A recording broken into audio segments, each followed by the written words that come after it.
चले बेटा, है ना। तो स्टार्ट करेंगे डी एंड एफ ब्लॉक। सबसे पहले डी एंड एफ ब्लॉक की बेसिक डेफिनेशन पे बात करते हैं कि D and F block elements होते कौन से, ठीक है।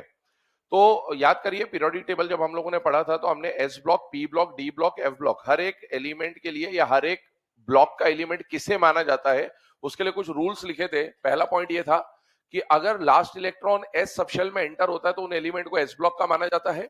अगर लास्ट इलेक्ट्रॉन पी सबशेल में एंटर होता है तो पी ब्लॉक का एलिमेंट माना जाता है। लास्ट इलेक्ट्रॉन डी सबशेल में एंटर होता है तो डी ब्लॉक, और एफ में एंटर होता है तो एफ ब्लॉक। लेकिन उसमें एक बात ये थी कि भाई एस, पी, डी और एफ में एंटर हो रहा है, ये बात तो समझ में आती है कि एस में एंटर हुआ तो एस ब्लॉक, पी में एंटर हुआ तो पी ब्लॉक, डी में एंटर हुआ तो डी ब्लॉक, एफ में एंटर हुआ तो एफ ब्लॉक। कौन सा इलेक्ट्रॉन फर्स्ट या लास्ट? लास्ट इलेक्ट्रॉन की बात चल रही है। लेकिन एस के साथ हमेशा जो सबशेल हुआ करता था, मतलब शेल हुआ करता था, वो कौन होता था? एन। पी के साथ भी क्या होता था? एन। डी के साथ n-1 और एफ के साथ n-2। अभी हमारा पूरा फोकस डी एंड एफ में से केवल डी के ऊपर है, एफ हम अलग से पढ़ेंगे। तो ध्यान सुनिएगा, डी ब्लॉक का एलिमेंट किसे बोला जाएगा? Those element in which last electron enters in n-1 D. n-1 को आउटर मोस्ट शेल या पेनल्टीमेट या प्री पेनल्टीमेट क्या बोला जाता था? पेनल्टीमेट। तो ऐसे एलिमेंट जिनका last electron penultimate D subshell में एंटर होता है उन्हें क्या कहा जाता है? D block element. डेफिनेशन बोल रहा हूं, लिखिएगा। those elements in which last electron enters in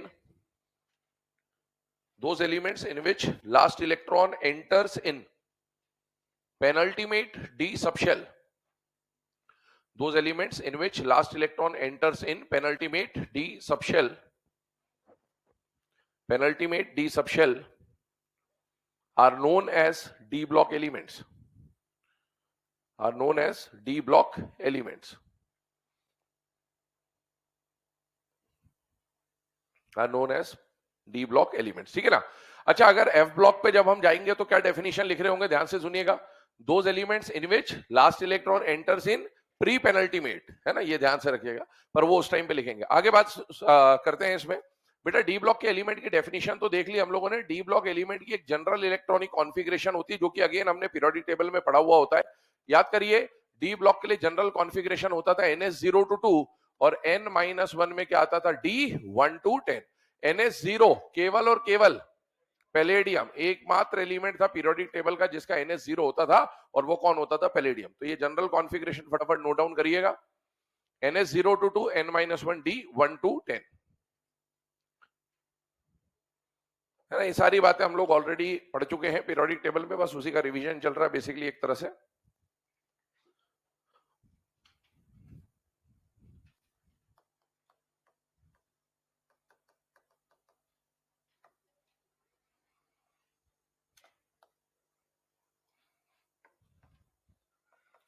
देखिए, है ना। अब अगले पॉइंट के ऊपर आते हैं। जो डी ब्लॉक के एलिमेंट होते हैं उनको ट्रांजिशन एलिमेंट्स या फिर ट्रांजिशन मेटल्स कहा जाता है। इसको समझने की कोशिश करते हैं बेसिकली है क्या। देखिए, आपको ये बताया था कि बेटा पीरियोडिक टेबल में 3 तरह के एलिमेंट्स एग्जिस्ट करते हैं, मेटल, मेटलॉइड्स और नॉन मेटल्स, ठीक है। याद करिएगा, मेटलॉइड के ऊपर लास्ट क्लास में भी थोड़ा बहुत डिस्कशन हुआ था। बालिका, सीता, गीता, ऐश्वर्या सब ट्यूशन पढ़ने आते हैं। उसके इधर के सारे एलिमेंट क्या होते हैं? मेटल्स। एस ब्लॉक पूरा का पूरा मेटल एक्सेप्ट हाइड्रोजन, अगर हम मान के चले तो। उसके अलावा पूरा का पूरा डी ब्लॉक और पूरा का पूरा एफ ब्लॉक भी क्या है? मेटल। तो डी ब्लॉक के जितने भी एलिमेंट्स है, डी ब्लॉक के जितने भी एलिमेंट्स है, क्या सारे एलिमेंट्स मेटल है या नहीं है? बेटा है। तो हम चाहे ट्रांजिशन एलिमेंट बोले चाहे ट्रांजिशन मेटल बोले, बात एक ही होती है, ठीक है ना। तो पहला, अगला मतलब लाइन चेंज करके लिखिएगा। D block elements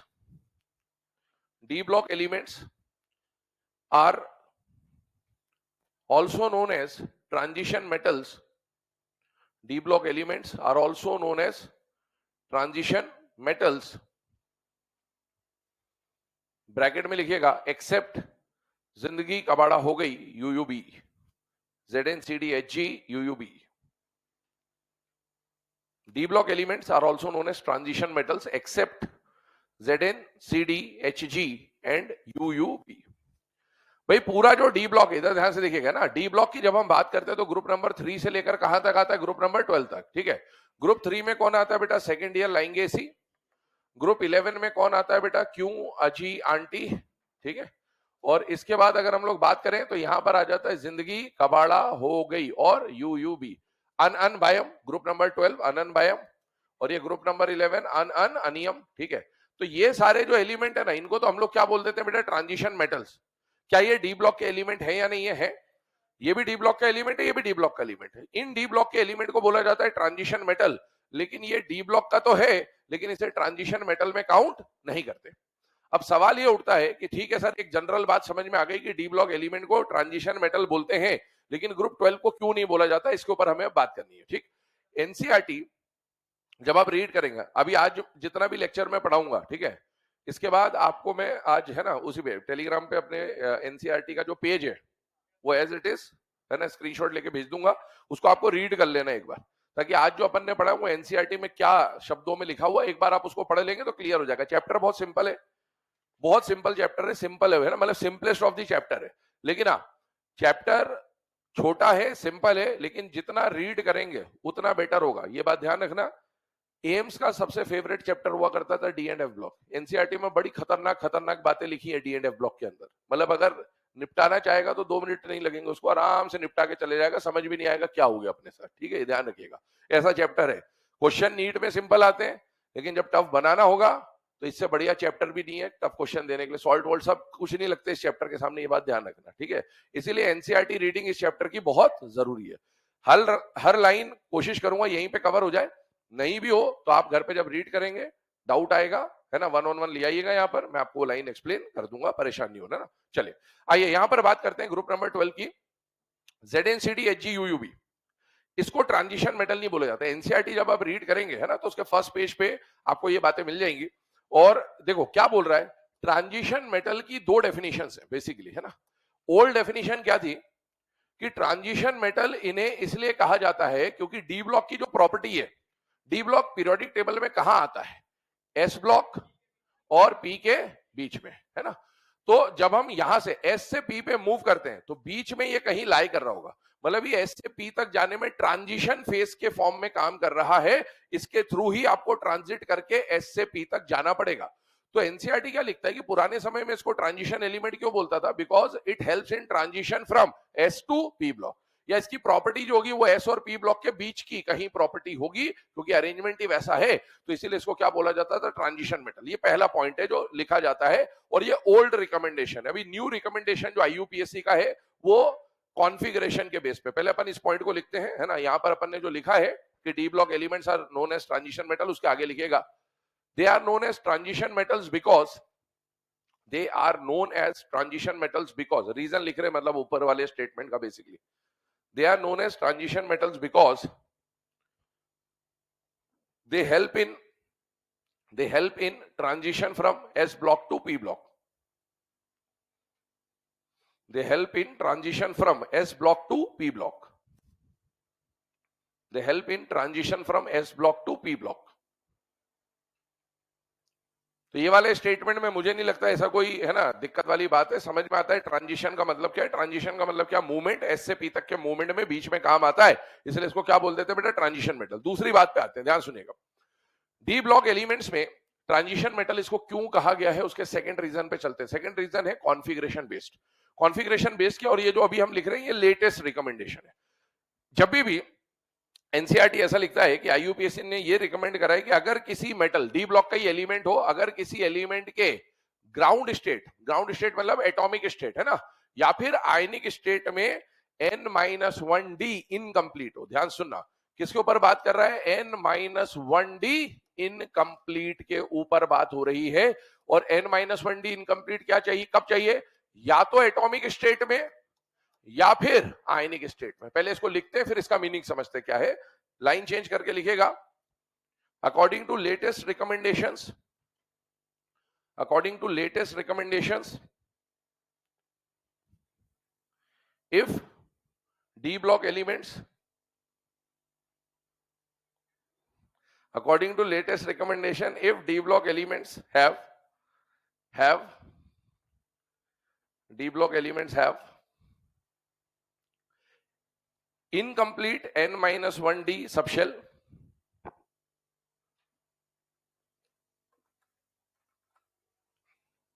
incomplete n-1d subshell in atomic or ionic state, in atomic or ionic state, अगर डी ब्लॉक एलिमेंट के पास एटॉमिक या आयनिक स्टेट में n-1 डी इनकम्प्लीट है तो उसे क्या बोल दिया जाएगा? Transition metal.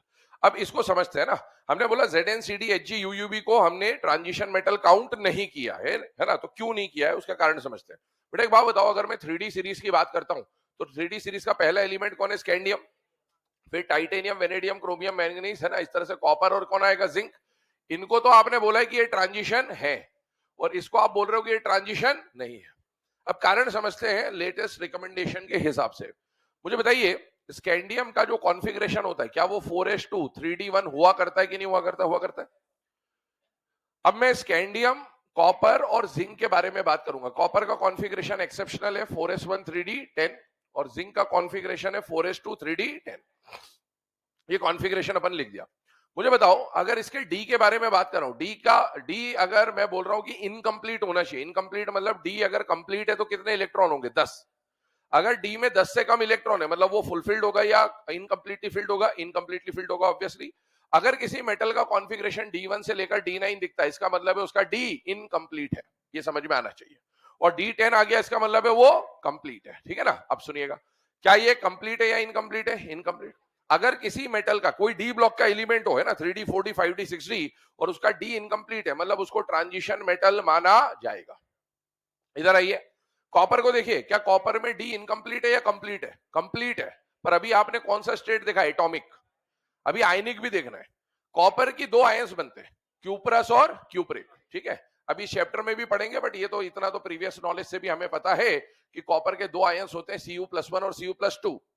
बेटा जब +1 बनेगा तो एक इलेक्ट्रॉन निकलेगा, पहला इलेक्ट्रॉन S से निकलेगा या D से निकलेगा? S से। ये निकल गया, तो बचा क्या? 3d10। क्या अभी भी डी कंप्लीट है या इनकम्प्लीट है? कंप्लीट है। लेकिन इसका एक और आयन बनेगा जब, तो यहां पर कॉन्फ़िगरेशन हो जाएगा D9। अगर किसी डी ब्लॉक के एलिमेंट का एटॉमिक या आयनिक में से किसी भी एक स्टेट में अगर डी इनकम्प्लीट हो जाए तो उसे क्या बोला जाएगा? Transition metal. तो ये भी एक ट्रांजिशन मेटल है। इसमें तो एटॉमिक में ही मिल गया, तो आयन पे जाने की जरूरत ही नहीं पड़ी। यहां ये जिंक पे, क्या जिंक में एटॉमिक स्टेट में डी इनकम्प्लीट है या कंप्लीट है? कंप्लीट। अब इसका आयन बनाते हैं। जिंक का एक ही आयन बनता है, Zn+2। वो आगे हम पढ़ेंगे भी चैप्टर में आज ही, पर आपको इतना तो पता ही है, Zn+2 एक ही आयन बनता है। और एक ही आयन बनता है तो पहले कौन सा इलेक्ट्रॉन निकलेगा? 4s। और यहां क्या आएगा? D10। क्या डी इनकम्प्लीट है या कंप्लीट है? कंप्लीट है। और इसके अलावा तो कोई और आयन बनता भी नहीं है। अगर आयन ही नहीं बनता इसके बाद, मतलब दोनों केस में, चाहे एटॉमिक हो चाहे आयनिक हो, इसका डी कैसा है? कंप्लीट। और डी कंप्लीट है तो इसको ट्रांजिशन मेटल काउंट नहीं करेंगे, क्योंकि ट्रांजिशन मेटल उन्हीं को काउंट किया जाएगा जिनका डी इनकम्प्लीट होगा, आइदर इन एटॉमिक और इन आयनिक स्टेट। अब अगर स्कैंडियम ट्रांजिशन है तो स्कैंडियम का पूरा ग्रुप भी ट्रांजिशन हो गया। कॉपर ट्रांजिशन है तो कॉपर का ग्रुप भी ट्रांजिशन होगा। अगर ये दोनों ट्रांजिशन है तो बीच वाले तो होंगे ही होंगे, कंफर्म बात है। तो इसका मतलब है कि ZnCdHgUUB वाला जो ग्रुप है वो ट्रांजिशन मेटल काउंट नहीं होगा, लेकिन बाकी पूरे डी ब्लॉक के एलिमेंट क्या काउंट हो जाते हैं? Transition metal. अब इसको लिखने की मेरे हिसाब से अलग से जरूरत नहीं है, आपको समझ में आ जाएगा इतना। एक बात और सुनिएगा, एनसीईआरटी का एक इंटेक्स क्वेश्चन दे रखा है सिल्वर के बारे में, कि सिल्वर की जब कॉन्फ़िगरेशन लिखोगे तो कॉपर का ही तो ग्रुप का मेंबर है, तो सिल्वर का कौन, जैसे इसका क्यों अजी आंटी, ये 4s1 है तो यहाँ 5s1 कर दो, और यहाँ 3d10 है तो यहाँ 4d10 कर दो। इसके अंदर भी डी कंप्लीटली फिल्ड है। तो बताओ ये सिल्वर ट्रांजिशन मेटल कैसे हो गया? भैया कॉपर की तो आपको पता है कि +1 भी होती है और +2 भी होती है, और कॉपर +2 में जाके ट्रांजिशन हुआ है। सिल्वर का कॉन्फ़िगरेशन या ऑक्सीडेशन स्टेट कोऑर्डिनेशन भी जब आपने पढ़ा तो सिल्वर को आपने +1 ही पढ़ा है।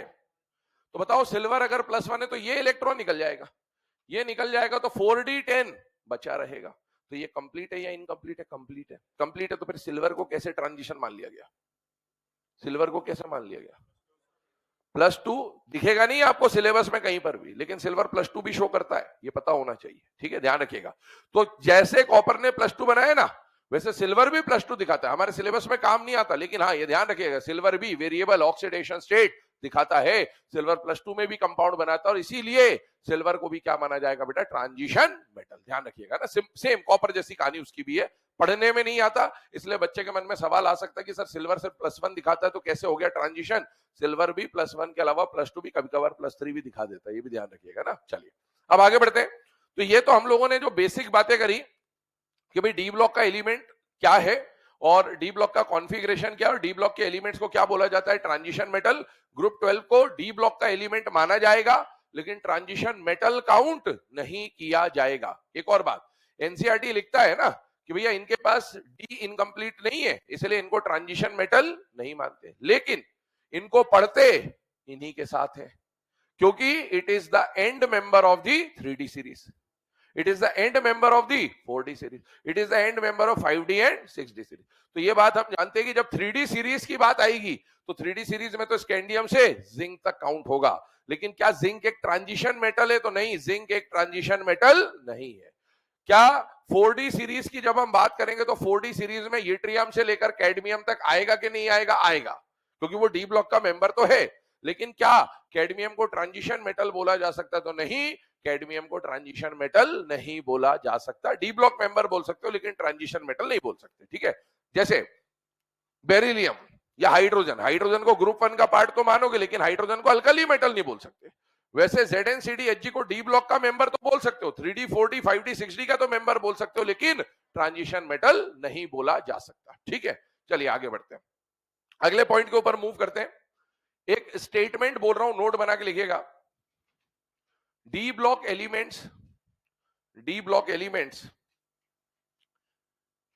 D block elements can show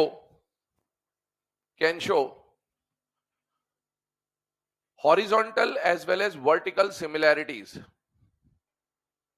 D block elements can show horizontal as well as vertical similarities. Horizontal as well as vertical similarities. क्या मतलब हुआ इसका हॉरिजॉन्टल एज वेल वर्टिकल का? इधर देखो, अगर आप पीरियोडिक टेबल में ऐसे मूव कर रहे हो तो इसको क्या बोला जाएगा? कैसा मूवमेंट है? हॉरिजॉन्टल या वर्टिकल है? वर्टिकल। और ऐसा मूवमेंट बोला जाएगा तो क्या बोलेंगे? हॉरिजॉन्टल। अब एक बात बताओ, हम लोग ये पढ़ते हैं कि पीरियोडिक टेबल के जितने भी ग्रुप है, ग्रुप 1, ग्रुप 2, ग्रुप 13, 14, 15, ग्रुप में उन्हीं मेंबर्स को रखा गया है जिनकी प्रॉपर्टी कहीं ना कहीं मैच होती है। ऐसे ही तो है, क्योंकि उनका आउटर मोस्ट कॉन्फ़िगरेशन लगभग सेम है, जनरल कॉन्फ़िगरेशन सेम है, तो उनकी प्रॉपर्टीज भी सेम होती है। तो बेटा डाउन द ग्रुप अगर देखें तो डाउन द ग्रुप तो जनरल सिमिलैरिटीज आपको बाकी जगह भी, ट्रांजिशन क्या नॉन ट्रांजिशन में भी सेम मिलेगी। एस ब्लॉक में भी ऐसे ही होता है कि डाउन द ग्रुप वाले मेंबर लगभग सेम प्रॉपर्टी दिखाते हैं, केमिकल प्रॉपर्टी स्पेशली। अगर हम पी ब्लॉक में जाए तो वो भी दिखाता है, तो डी ब्लॉक में भी डाउन द ग्रुप की प्रॉपर्टी तो सेम है, इसमें कोई नई बात नहीं है। लेकिन जो नॉन ट्रांजिशन एलिमेंट्स होते हैं, नॉन ट्रांजिशन कहने का सेंस है एस और पी की बात हो रही है, जो नॉन ट्रांजिशन होते हैं उसमें हॉरिजॉन्टल सिमिलैरिटी नहीं होती है, लेकिन डी ब्लॉक में स्पेशली 3D सीरीज की बात करें अगर, तो उसमें हॉरिजॉन्टल सिमिलैरिटी भी होती है। मतलब 3D सीरीज के कई ऐसी प्रॉपर्टी है कि लेफ्ट टू राइट जाने पर भी सेम मिलेगी, जैसे फेकोनी का साइज है ना, इस तरह की बात है। तो डी ब्लॉक के एलिमेंट्स जो हैं वो वर्टिकल सिमिलैरिटी तो दिखाई रहे, उसमें कोई नई बात नहीं, वो तो हर जगह दिखाएगा, लेकिन डी ब्लॉक के एलिमेंट हॉरिजॉन्टल सिमिलैरिटी भी शो करते हैं। ये बात अपने को पता होनी चाहिए लाइन एनसीईआरटी की, ठीक है ना। चलिए आगे बढ़ते हैं। इसके बाद हॉरिजॉन्टल और वर्टिकल सिमिलैरिटी को समझने के बाद नेक्स्ट पॉइंट के ऊपर आते हैं। अभी देखो, अभी तक जो भी हम लोगों ने बात करी ये सब बिल्कुल बेसिक बातें थी, अब हम प्रॉपर्टीज की तरफ चल रहे हैं, ठीक है। चैप्टर को 3 हिस्सों में बांटा जाएगा, है ना। पहले तो हम बात करेंगे प्रॉपर्टीज की, ठीक है, जिसमें डिफरेंट डिफरेंट प्रॉपर्टीज, बहुत सारी प्रॉपर्टीज दे रखी डी ब्लॉक में।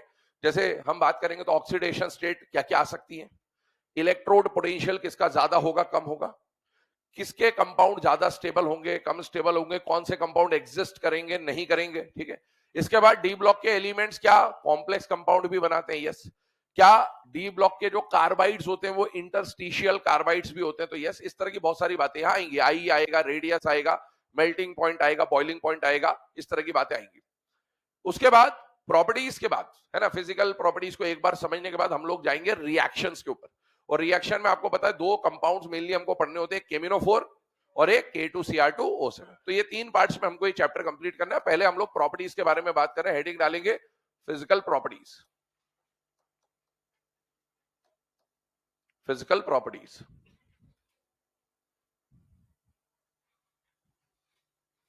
जैसे जैसे चैप्टर में आगे बढ़ते जा रहे हैं, पुरानी ये जो स्टेटमेंट आप लिखते जा रहे हो रिकॉल करते चलिएगा माइंड में, ना, क्योंकि अपन अभी पहले सारे 2-3 है ना पॉइंट्स में आपको टॉपिक जो है इसमें करवा देता हूं, फिर इसके बाद इसके ऊपर अपन क्वेश्चन फ्रेमिंग करेंगे, है ना, यहीं की यहीं, ताकि अपने को चीजें भी समझ में आती जाए।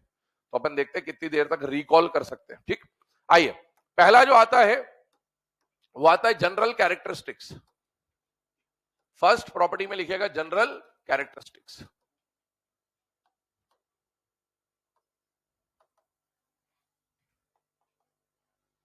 General characteristics. मुझे एक बात बताओ, डी ब्लॉक के जो एलिमेंट है ये मेटल है या नॉन मेटल है? मेटल। तो मेटल की कुछ जनरल प्रॉपर्टीज होती है जो आप 6th क्लास से पढ़ते हुए आते हो। क्या? Metals are hard, they are malleable, they are ductile, they are sonorous, they are good conductor. ये वही फर्जी बात है ना, तो लिख लो इसको फटाफट।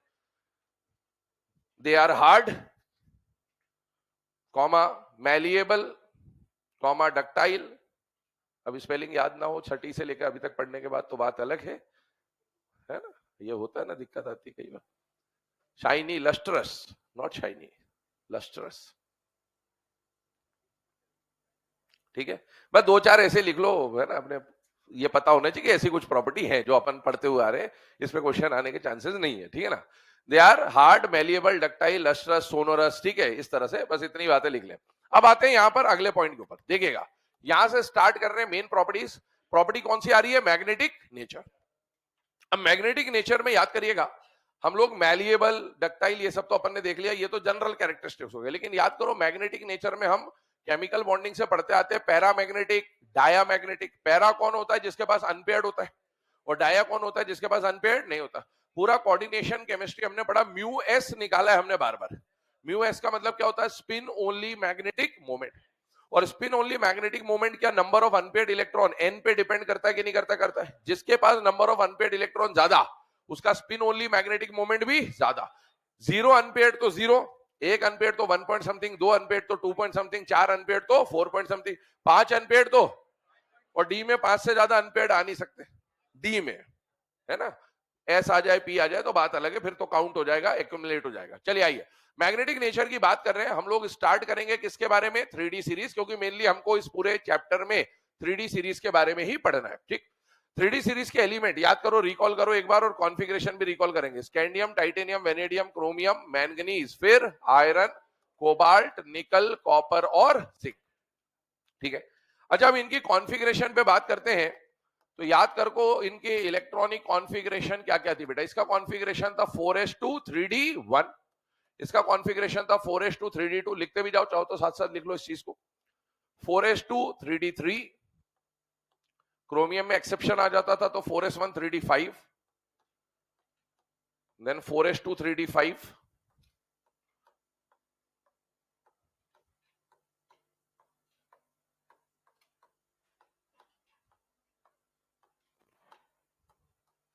Copper again exceptional 4s1 3d10, and zinc 4s2 3d10।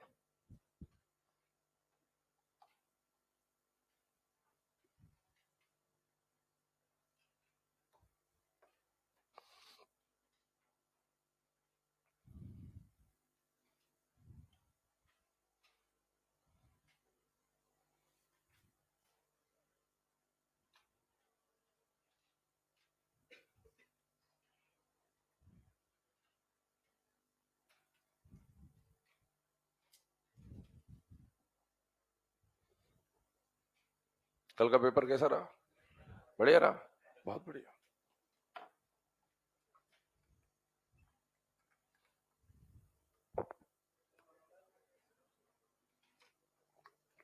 जल्लाद से? अच्छा, क्या बोल रहे थे? तो क्या करूं मैं, क्या करूं? जल्लाद? हाँ वही जल्लाद ही बोलते हैं उसको।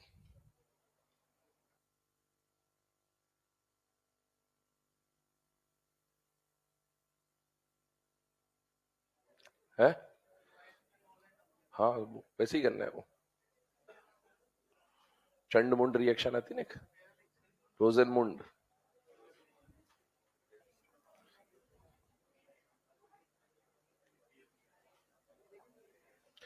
लिख लिया भाई सबने? अब देखो, है ना, इसमें 3D सीरीज की हमने कॉन्फ़िगरेशन यहां पर लिखी। इस कॉन्फ़िगरेशन के बाद आगे बात करते हैं, ध्यान सुनिएगा ना। यहां पर हमको चाहिए number of unpaired electrons. Number of unpaired electrons के बारे में क्यों यहां पर चर्चा कर रहे हैं? क्योंकि जिसके पास जितने ज्यादा अनपेयर्ड इलेक्ट्रॉन होंगे उसका मैग्नेटिक नेचर उतना ही ज्यादा। अभी देखो एक बात बताओ, 4s2 3d1 है ना, हमको इन दोनों के कंबाइंड अनपेयर्ड इलेक्ट्रॉन लिखने। 4s2 का मतलब तो s भरा हुआ है, क्योंकि s में एक ही डब्बा होता है। मुझे एक बात बताओ, ये पॉइंट ध्यान से सुनना, क्योंकि ये पॉइंट आगे एफ ब्लॉक में भी आएगा। एफ ब्लॉक में भी मैग्नेटिक नेचर आपको पढ़ना है, सेम जैसी कहानी आए वैसी एफ ब्लॉक में आएगी ना, तो रिपीटेड फॉर्म होगा। मुझे बताओ डी में कितने डब्बे होते हैं? 5। तो D1 hunts rule of maximum multiplicity याद करिए, तो पहले सिंगल फिलिंग होगी, बाद में पेयरिंग। जब सिंगल फिलिंग होगी तो अनपेयर्ड इलेक्ट्रॉन की क्वांटिटी बढ़ेगी, और पेयरिंग स्टार्ट हो जाएगी तो अनपेयर्ड इलेक्ट्रॉन की क्वांटिटी कम हो जाएगी। तो होता क्या है, जनरली कोई भी आप सीरीज ले रहे हैं, चाहे वो 3D हो, 4D हो, 5D हो, 4F हो, 5F हो, फर्स्ट हाफ में क्योंकि सिंगल फिलिंग बढ़ रही होगी, तो फर्स्ट हाफ में नंबर ऑफ अनपेयर्ड इलेक्ट्रॉन बढ़ते हैं, और सेकेंड हाफ में पेयरिंग शुरू हो जाती है तो नंबर ऑफ अनपेयर्ड इलेक्ट्रॉन कम होते हैं। ये हर जगह वैलिड है, एक आध जगह कहीं एक्सेप्शन आ जाए तो आ जाए, वरना जनरली फर्स्ट हाफ में नंबर ऑफ अनपेयर्ड इलेक्ट्रॉन बढ़ेंगे, और सेकंड हाफ में पेयरिंग होने की वजह से नंबर ऑफ अनपेयर्ड इलेक्ट्रॉन कम हो जाएंगे। चाहे 3D पढ़ो, 4D पढ़ो, 5D पढ़ो, 4F पढ़ो, चाहे 5F पढ़ो, हर जगह ये एक जनरल स्टेटमेंट है, ठीक है। अच्छा, शुरू में जब आप यहां पर देखेंगे तो मुझे बताओ 4s2 तो भरा हुआ है, D1 का मतलब एक अनपेयर्ड इलेक्ट्रॉन है। यहां पर कितने अनपेयर्ड है? 2। यहां कितने अनपेयर्ड है? 3। यहां कितने अनपेयर्ड है? 6। कायदे से ये 4s2 3D4 होता तो यहां 4 होते, लेकिन एक्सेप्शनल कॉन्फ़िगरेशन होने की वजह से 5 तो ये अनपेयर्ड है और एक ही अनपेयर्ड है, तो टोटल अनपेयर्ड कितने हो गए? 6। यहां पर आइए, अनपेयर्ड कितने? 5, देन 4, देन 3, देन 2, देन 1 और देन 0। तो फर्स्ट हाफ में, वैसे तो फर्स्ट हाफ मैंगनीज तक को माना जाना चाहिए था, लेकिन क्योंकि अब हम यहां पर देख रहे हैं कि यहां तक इलेक्ट्रॉन बढ़ रहे हैं और उसके बाद कम हो रहे हैं, तो अभी हम फिलहाल के लिए फर्स्ट हाफ किसको बोल रहे हैं? Scandium two chromium. आप मुझे बताइए, स्कैंडियम टू क्रोमियम जाने पर क्या फर्स्ट हाफ में number of unpaired electron increase हो रहे हैं या डिक्रीज हो रहे हैं? इंक्रीज हो रहे हैं। ध्यान सुनिएगा, number of unpaired electron increase हो रहे हैं, तो इसका स्पिन ओनली मैग्नेटिक मोमेंट कितना होगा? 1 point something, 2 point something, 3 point something, 6 point something. तो हम ऐसा बोल सकते हैं कि शुरू के फर्स्ट हाफ में म्यू एस का मतलब अब आपको पता होना चाहिए, स्पिन ओनली मैग्नेटिक मोमेंट बढ़ रहा है, और स्पिन ओनली मैग्नेटिक मोमेंट से हम लोग क्या निकाल सकते हैं बेटा? Para magnetic nature. तो बेटा यहां पर पैरामैग्नेटिक नेचर क्या हो रहा है? बढ़ रहा है। सेकेंड हाफ में अगर हम लोग चले तो नंबर ऑफ अनपेयर्ड इलेक्ट्रॉन बढ़ रहे हैं या कम हो रहे हैं? बेटा कम हो रहे हैं। तो सेकेंड हाफ में number of unpaired electron decrease हो रहे हैं, और इसका मतलब है म्यू एस का वैल्यू भी डिक्रीज होगा, और इसका मतलब है पैरामैग्नेटिक नेचर जो है वो भी डिक्रीज होता जाएगा। तो बहुत सिंपल सी बात है कि भाई इनमें से लेफ्ट टू राइट जाने पर फर्स्ट हाफ में स्पिन ओनली मैग्नेटिक मोमेंट बढ़ेगा, और सेकेंड हाफ में स्पिन ओनली मैग्नेटिक मोमेंट कम हो जाएगा।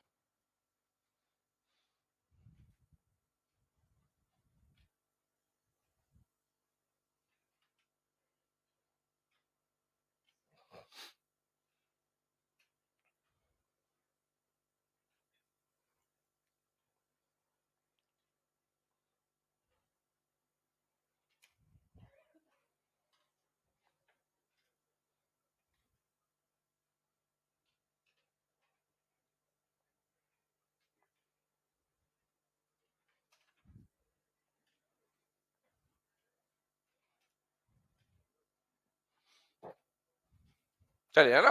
अब ये वाला पॉइंट लिखने के बाद नेक्स्ट प्रॉपर्टी पे जा रहे हैं। यहां पर तो हमने मैग्नेटिक नेचर के बारे में बात कर ली, और स्पेसिफिकली हमने स्पिन ओनली मैग्नेटिक मोमेंट के ऊपर यहां पर डिस्कशन किया। अच्छा, ये सारे आयंस देकर बोले इनमें से कौन डायामैग्नेटिक है? तो एक ही है, जिंक, क्योंकि उसके पास अनपेयर्ड इलेक्ट्रॉन कितने? 0। बाकी सबके पास कम से कम एक अनपेयर्ड तो है। तो पूछा जाए कि 3D सीरीज में स्कैंडियम से जिंक में कौन डायामैग्नेटिक है, तो डाया या पैरा का जब भी क्वेश्चन है अपने को ये पता है, अनपेयर्ड इलेक्ट्रॉन चेक करने, आप आराम से चेक कर सकते हो कि उसके पास अनपेयर्ड नहीं है, और बाकी सबके पास क्या है बेटा? अनपेयर्ड इलेक्ट्रॉन्स है। पहले अभी जितना पढ़ा है इसके ऊपर कुछ क्वेश्चंस हम लोग फ्रेम करते हैं, फिर आगे बढ़ते हैं। क्वेश्चन बोल रहा हूं, लिखिएगा। Which of the following which of the following which of the following transition metal which of the following transition metal is diamagnetic? Which of the following transition metal is diamagnetic? पहला option लिखे scandium, दूसरा option लिखे chromium, तीसरा option लिखे zinc, चौथा option लिखे none of these. Correct answer is none of these. सवाल में ट्रांजिशन मेटल बोला गया है, डी ब्लॉक नहीं बोला गया है, और इस पूरे डी ब्लॉक में इस बात का विशेष ध्यान रखना है आपको, ये दिमाग में फिट कर लीजिए। डी ब्लॉक बोला तो आंसर चेंज हो जाता है, और ट्रांजिशन मेटल बोला तो आंसर चेंज हो जाता है। ट्रांजिशन मेटल का मतलब है जिंदगी कबाड़ा हो गई, यूयूबी उसमें काउंट नहीं होगा। इसका मतलब है देखने में तो अगर यही क्वेश्चन ऐसा होता, which of the following D block metal is diamagnetic, answer कौन सा होता है? जिंक। लेकिन क्योंकि उसने ट्रांजिशन बोल दिया है तो आप जिंक को काउंट नहीं कर सकते और इसलिए आंसर क्या जाएगा बेटा? None of these. क्वेश्चन वापस से लिखे एक और, which of the following D block metal is diamagnetic? Option यही है, पर इस बार आंसर जिंक होगा। Which of the following D block element is diamagnetic? Which of the following D block element is diamagnetic? Options वही है and correct answer will be zinc. ये बात को बिल्कुल क्लियरली मेंशन कर लेना, जितनी बार ऐसे क्वेश्चन आएंगे उतनी बार इस बात को लिखना, ZnCdHg UUB को ट्रांजिशन मेटल नहीं मानते हैं, ये लिख लेना, क्योंकि इसी की वजह से गड़बड़ होगी।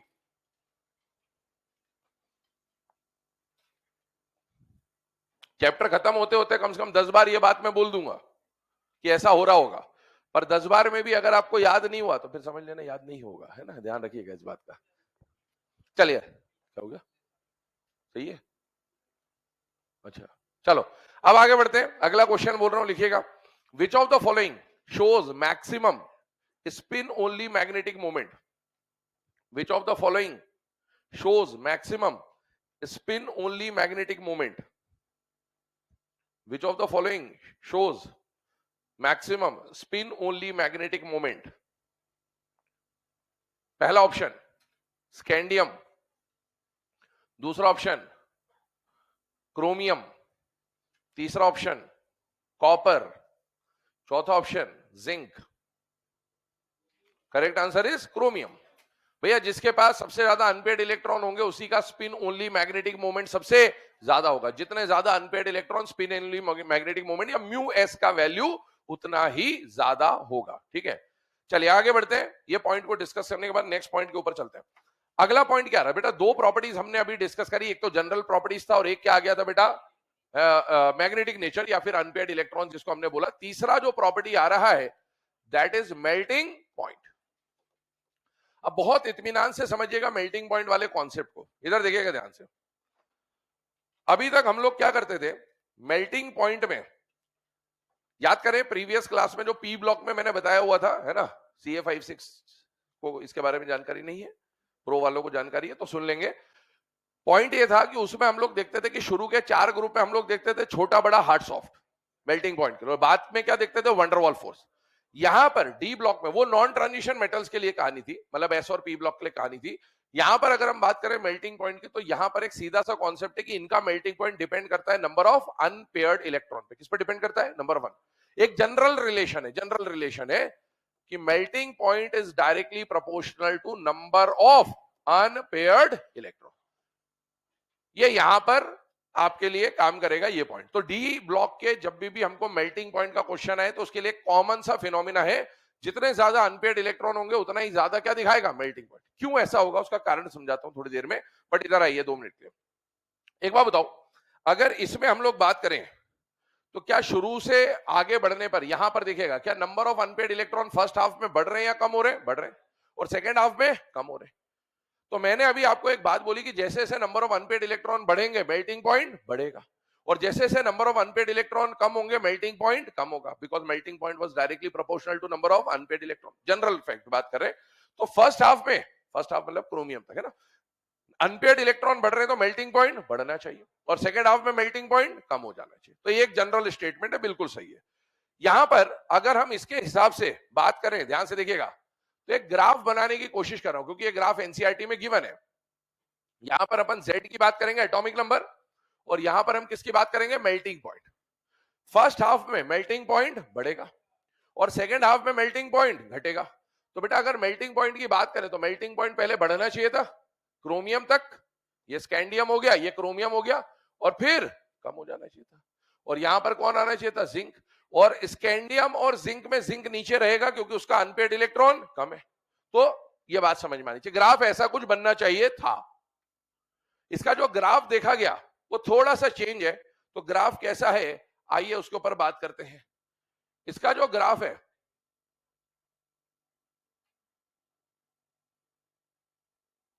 वो ऐसा मिला है।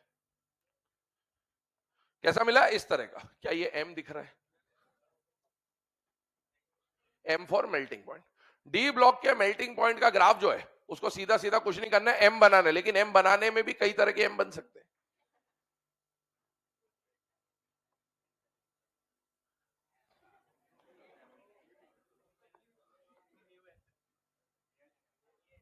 कैसे भी बना सकते हैं ना, अभी वो एम दिख गया तो ऐसे भी घुमा के भी एम बन सकता। तो ध्यान रखना, एम एम की जो कहानी उसको समझ लीजिए, है ना। स्कैंडियम और जिंक में समझ में आना चाहिए, जिंक नीचे। कॉन्सेप्ट से चलो, नंबर ऑफ अनपेड जिसके ज्यादा उसका मेल्टिंग पॉइंट ज्यादा, और जिसके पास अनपेड कम उसका मेल्टिंग पॉइंट कम। और इधर देखो, ये क्रोमियम है, ये एमएन है, और ये एफई है। अब इसको भूल जाओ, एमएन को थोड़ी देर के लिए। क्रोमियम और आयरन में से इसके पास अनपेड ज्यादा है तो ऊपर रहेगा, एफई के पास अनपेड कम है तो नीचे रहेगा। एनसीईआरटी एक लाइन लिखता है, मैंगनीज और टेक्नीशियम मंतक रे, ये ग्रुप है ना, मंतक रे। इसमें एनसीईआरटी लिखता है एमएन और टीसी, इसके बारे में नहीं है ये बात, ध्यान रखिएगा, इसमें कोई एक्सेप्शन नहीं है। MN and TC show exceptionally low melting point, ये बात लिखी हुई है एनसीईआरटी में। क्या लिखा हुआ है? MN and TC show exceptionally low melting point. अब अपने को तीन बातें यहां समझ में, अभी मैं समझाता हूं, सारी चीजें लिखवाता हूं, अभी सुनते जाइए बस, है ना। पहली बात अपन ने देखा, मेल्टिंग पॉइंट के लिए डी ब्लॉक में कॉन्सेप्ट क्या है? Unpaired electron. जैसे जैसे अनपेयर्ड इलेक्ट्रॉन बढ़ेंगे मेल्टिंग पॉइंट बढ़ेगा, जैसे जैसे अनपेयर्ड इलेक्ट्रॉन कम होंगे मेल्टिंग पॉइंट कम होगा।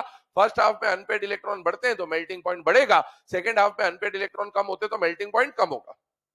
तो ग्राफ जो जाना चाहिए था, पहले बढ़ना चाहिए था फिर कम होना चाहिए था, ऐसा होना चाहिए था। लेकिन अभी मैंने आपको एक बात बोली कि एक पॉइंट लिखा हुआ है एनसीईआरटी के अंदर कि MNNTC show exceptionally low melting point. तो अब इसका कारण क्या है वो समझते हैं। वो कारण है देयर स्टेबल कॉन्फ़िगरेशन। क्या कारण लिखता है NCERT? Due to their stable configuration. क्या है स्टेबल कॉन्फ़िगरेशन का मतलब, और क्यों अनपेयर्ड इलेक्ट्रॉन बढ़ने से मेल्टिंग पॉइंट बढ़ रहा था और क्यों अनपेयर्ड इलेक्ट्रॉन कम होने से मेल्टिंग पॉइंट कम हो रहा था, वो भी समझते हैं। एक बात समझिएगा, यहां पर आप जब मेल्ट करने जा रहे हैं, तो कोई भी चीज अगर मेल्ट करने जा रहे हो मतलब वो पहले सॉलिड स्टेट में, अरे मेल्ट तभी करो ना, सॉलिड से लिक्विड का जो ट्रांजिशन होता है उसी को तो फ्यूजन या मेल्टिंग बोलते हैं। तो आप अगर सपोज क्रोमियम को मेल्ट करने जा रहे हो तो क्रोमियम अभी कौन से स्टेट में? सॉलिड स्टेट में। और बेटा क्रोमियम प्योर मेटल की बात चल रही है, तो क्रोमियम और क्रोमियम से ही ये पूरा सॉलिड स्टेट का लैटिस बना हुआ होगा। और लैटिस जब बना होगा तो ध्यान से सुनना, मेटल मेटल के बीच में कौन सा बॉन्ड बनेगा? Metallic bond. तो ये जो लैटिस है ना, एनसीईआरटी एक लाइन लिखता है कि नॉर्मली जब हम अपन कोवेलेंट बॉन्ड्स की बात करते हैं ना, तो उसके जैसी ही इसकी कहानी है। इसके पास जो बॉन्डिंग में पार्टिसिपेट करते हैं वो एनएस के इलेक्ट्रॉन तो करते ही है, आउटर मोस्ट का इलेक्ट्रॉन तो बॉन्डिंग में पार्टिसिपेट करता ही है। बॉन्ड फॉर्मेशन में कौन काम आता है? Outermost shell. लेकिन डी ब्लॉक में आउटर मोस्ट शेल के साथ साथ n-1 डी के जो अनपेयर्ड इलेक्ट्रॉन होते हैं ना, वो भी इंटर एटॉमिक मेटालिक बॉन्ड में पार्टिसिपेट करते हैं। कौन कौन पार्टिसिपेट करता है? एनएस और n-1 डी का अनपेयर्ड इलेक्ट्रॉन। कौन सा इलेक्ट्रॉन? इसका तो पेयर्ड हो चाहे अनपेयर्ड हो चलेगा, कोई भी हो चलेगा, लेकिन डी का कौन सा इलेक्ट्रॉन पार्टिसिपेट करेगा? अनपेयर्ड। तो आपने ये जो क्वांटिटी लिखी है ये तो अनपेयर्ड की ही लिखी है। एक बात इससे ही हमको कहानी समझ में आ जाएगी, ध्यान सुनना। जिसके पास अनपेयर्ड इलेक्ट्रॉन ज्यादा होंगे ना, वो पेयरिंग करने के लिए उतने ज्यादा मेटालिक बॉन्ड का फॉर्मेशन करेगा। किसका फॉर्मेशन करेगा? Metallic bond. जैसे कोवेलेंट बॉन्ड क्यों बनता था अनपेयर्ड की पेयरिंग के लिए, वैसे ही मान के चलो कि यहां पर जो इंटर एटॉमिक मेटालिक बॉन्ड बनेगा वो भी किस पे डिपेंड करेगा? एनएस और n-1 डी के अनपेयर्ड इलेक्ट्रॉन पे। और जिसके पास अनपेयर्ड जितने ज्यादा होंगे उसके मेटालिक बॉन्ड की क्वांटिटी भी उतनी ज्यादा होगी। ये एक ही मेटालिक बॉन्ड बनाएगा। और ये कितने मेटालिक बॉन्ड बनाएगा? 6। अब मान लो क्रोमियम ने 6 मेटालिक बॉन्ड बना लिए, तो मुझे बताओ जितने ज्यादा बॉन्ड बनेंगे, मेटालिक बॉन्ड जितने ज्यादा बनेंगे, बॉन्ड की स्ट्रेंथ उतनी ज्यादा होगी या कम होगी? ज्यादा। और बॉन्ड की स्ट्रेंथ ज्यादा होगी तो पैकिंग अच्छी होगी कि कमजोर होगी? अच्छी होगी। और पैकिंग अच्छी होगी तो लैटिस मजबूत हो जाएगा, और लैटिस मजबूत हो जाएगा तो पिघलाना मुश्किल हो जाएगा, और मुश्किल काम को करने के लिए एनर्जी ज्यादा लगेगी। इसका मतलब है मेल्टिंग पॉइंट ज्यादा लगेगा। जिसके पास अनपेयर्ड ज्यादा, वो ज्यादा मेटालिक बॉन्ड बनाएगा। जितने ज्यादा मेटालिक बॉन्ड बनाएगा लैटिस उतना मजबूत बनेगा। बेटा लैटिस जितना मजबूत बनेगा उसको पिघलाना उतना मुश्किल हो जाएगा, और पिघलाना जितना मुश्किल हो जाएगा मेल्टिंग पॉइंट उतना ज्यादा। तो अनपेयर्ड इलेक्ट्रॉन से मेल्टिंग पॉइंट का जो रिलेशन है वो अभी अपन ने समझा कि अनपेयर्ड इलेक्ट्रॉन बढ़ने से मेटालिक बॉन्ड की क्वांटिटी बढ़ेगी। जितने ज्यादा मेटालिक बॉन्ड बनेंगे उतना लैटिस मजबूत हो जाएगा, जितना लैटिस मजबूत हो जाएगा पिघलाना मुश्किल होगा, मतलब मेल्टिंग पॉइंट ज्यादा मांगेगा। ठीक, ये तो अपन ने इस वाले पॉइंट पे डिस्कशन कर लिया कि अनपेयर्ड इलेक्ट्रॉन से मेल्टिंग पॉइंट का क्या लेना देना है। अब आते हैं दूसरे पॉइंट पे कि ठीक है सर, इसके मेटालिक बॉन्ड कम, इसके मेटालिक बॉन्ड ज्यादा, तो मेटालिक बॉन्ड बढ़ रहे हैं तो मेल्टिंग पॉइंट बढ़ रहा है, मेटालिक बॉन्ड कम हो रहे हैं तो मेल्टिंग पॉइंट कम हो रहा है। लेकिन ये एक्सेप्शनल वाली जो बात है एमएनएनटीसी की, अब इसको समझिएगा। मुझे बताओ मैंगनीज का कॉन्फ़िगरेशन क्या है बेटा 4:3d5। टेक्नीशियम का भी ऐसे ही होगा, डाउन द ग्रुप है, ठीक है। तो अभी मैंगनीज से समझ लेते हैं अपन। मैंगनीज का कॉन्फ़िगरेशन 4:3d5 है। बेटा एक बात बताओ, कोई भी एलिमेंट हो, चाहे मेटल हो नॉन मेटल हो, बॉन्ड बनाता क्यों है? स्टेबल होने के लिए। अरे इनर्ट गैस क्यों नहीं बनाते? ऑलरेडी स्टेबल है।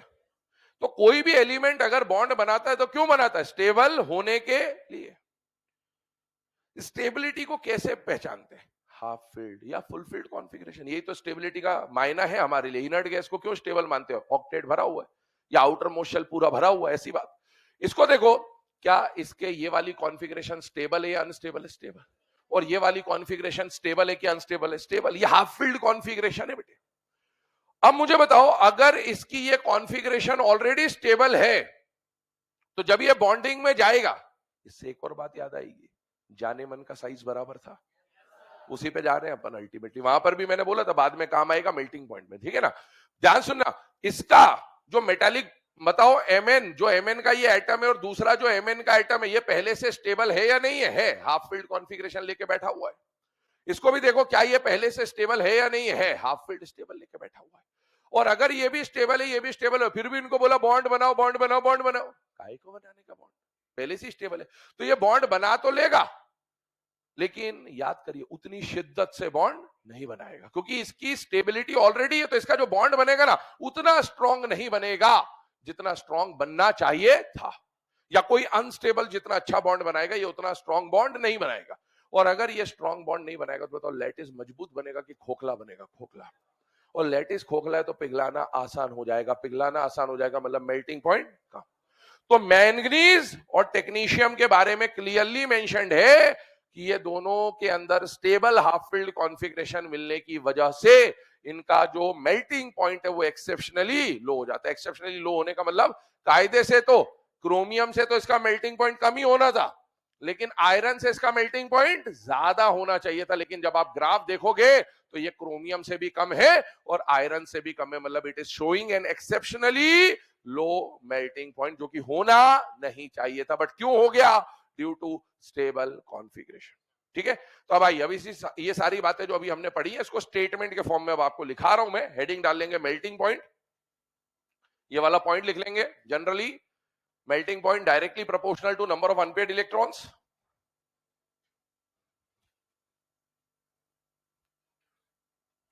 Generally melting point directly proportional to number of unpaired electrons. ठीक है।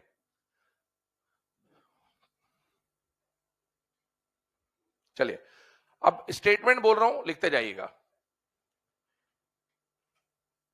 As we move left to right in 3D series, as we move left to right in 3D series,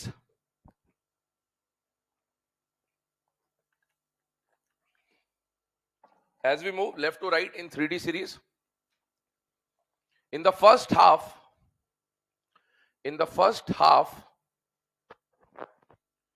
as the number of unpaired electron increases, melting point also increases.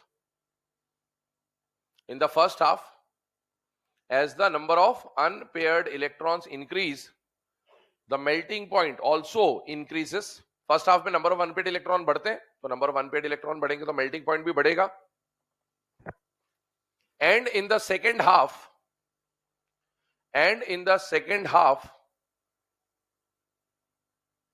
as the number of unpaired electrons decrease, and in the second half, as the number of unpaired electrons decrease, the melting point also decreases. The melting point also decreases. तो first half में unpaired electron बढ़ेगा, melting point बढ़ेगा। Second half में unpaired electron कम होगा, melting point कम होगा। ये वाली बात एकदम क्लियर। ठीक। अब इसमें हम लोग ये ऐड करेंगे कि मैंगनीज और टेक्नीशियम का क्या होता है? Exceptionally low melting point. ठीक है। तो अगला पॉइंट यही है, Mn and Tc, manganese and technetium, show exceptionally low melting point. Mn and Tc show exceptionally low melting point due to their stable electronic configuration. Mn and Tc show exceptionally low melting point due to their stable electronic configuration. Due to their stable electronic configuration, bracket में half filled लिख लेना आप चाहो, due to their stable electronic configuration, bracket में half filled. ठीक है, तो ये हमने बात करी कि MNNTC ने क्या दिखा दिया, एक्सेप्शनली लो मेल्टिंग पॉइंट। ठीक है, आगे का पॉइंट सुनिए। अच्छा, अगर मैं 3D सीरीज की बात करूं, ध्यान सुनना, तो 3D सीरीज के अंदर सबसे ज्यादा अनपेयर्ड इलेक्ट्रॉन किसके पास है बेटा? क्रोमियम के पास। सबसे ज्यादा अनपेयर्ड इलेक्ट्रॉन किसके पास है? क्रोमियम। तो अगर हम बात करें तो यहां पर सबसे ज्यादा जो मेल्टिंग पॉइंट होना चाहिए 3D सीरीज में, क्या वो क्रोमियम का होना चाहिए कि नहीं होना चाहिए? होना चाहिए। इसने तो एक्सेप्शनली लो दिखाई दिया, खत्म हो गई कहानी इसकी।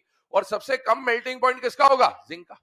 तो ये बात हमको समझ में आती है कि अगर कोई पूछे कि भैया ट्रेंड क्या है, तो first increases then decreases, M वाला ये डायग्राम बना लो पहले, तो ये बना लो इसको, मेल्टिंग पॉइंट का जो ग्राफ है ये बना लीजिए एक बार, है ना, एक जनरल ट्रेंड समझ में आ जाएगा। M for melting point.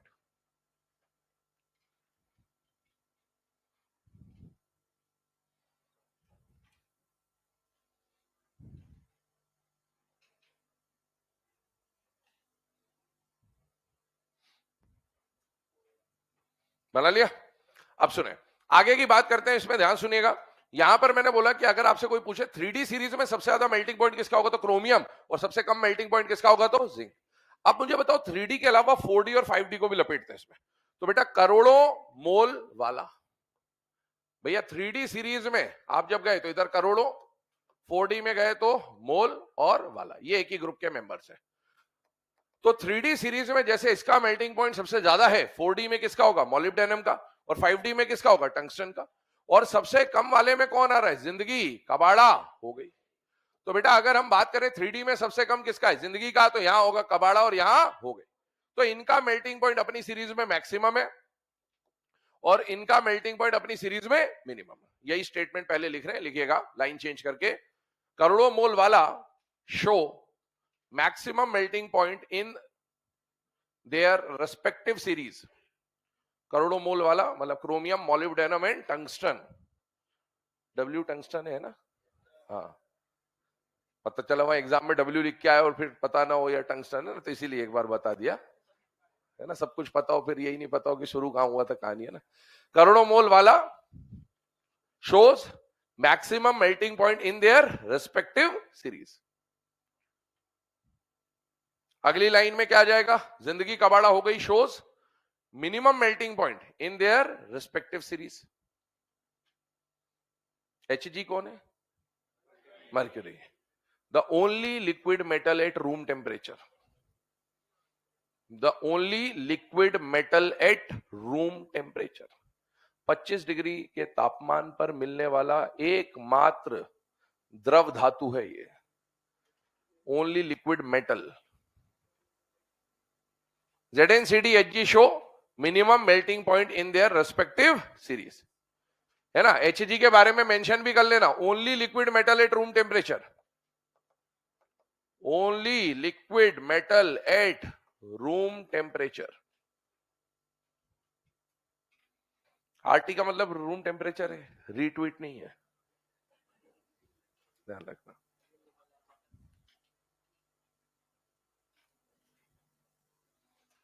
आजकल शॉर्टकट का जमाना चलता, रीट्वीट रीट्वीट, RT है ना, वैसे ध्यान रखिएगा। बहुत बढ़िया, बहुत बढ़िया, सबको इनाम में 5-5 रुपए मिलेंगे, बहुत बढ़िया। समोसा देखो, चलो अब इधर ध्यान दो, लेट्स क्रैक इट। हाँ हाँ बिल्कुल, पक्के से पक्के, अभी पढ़ तो लो पहले, है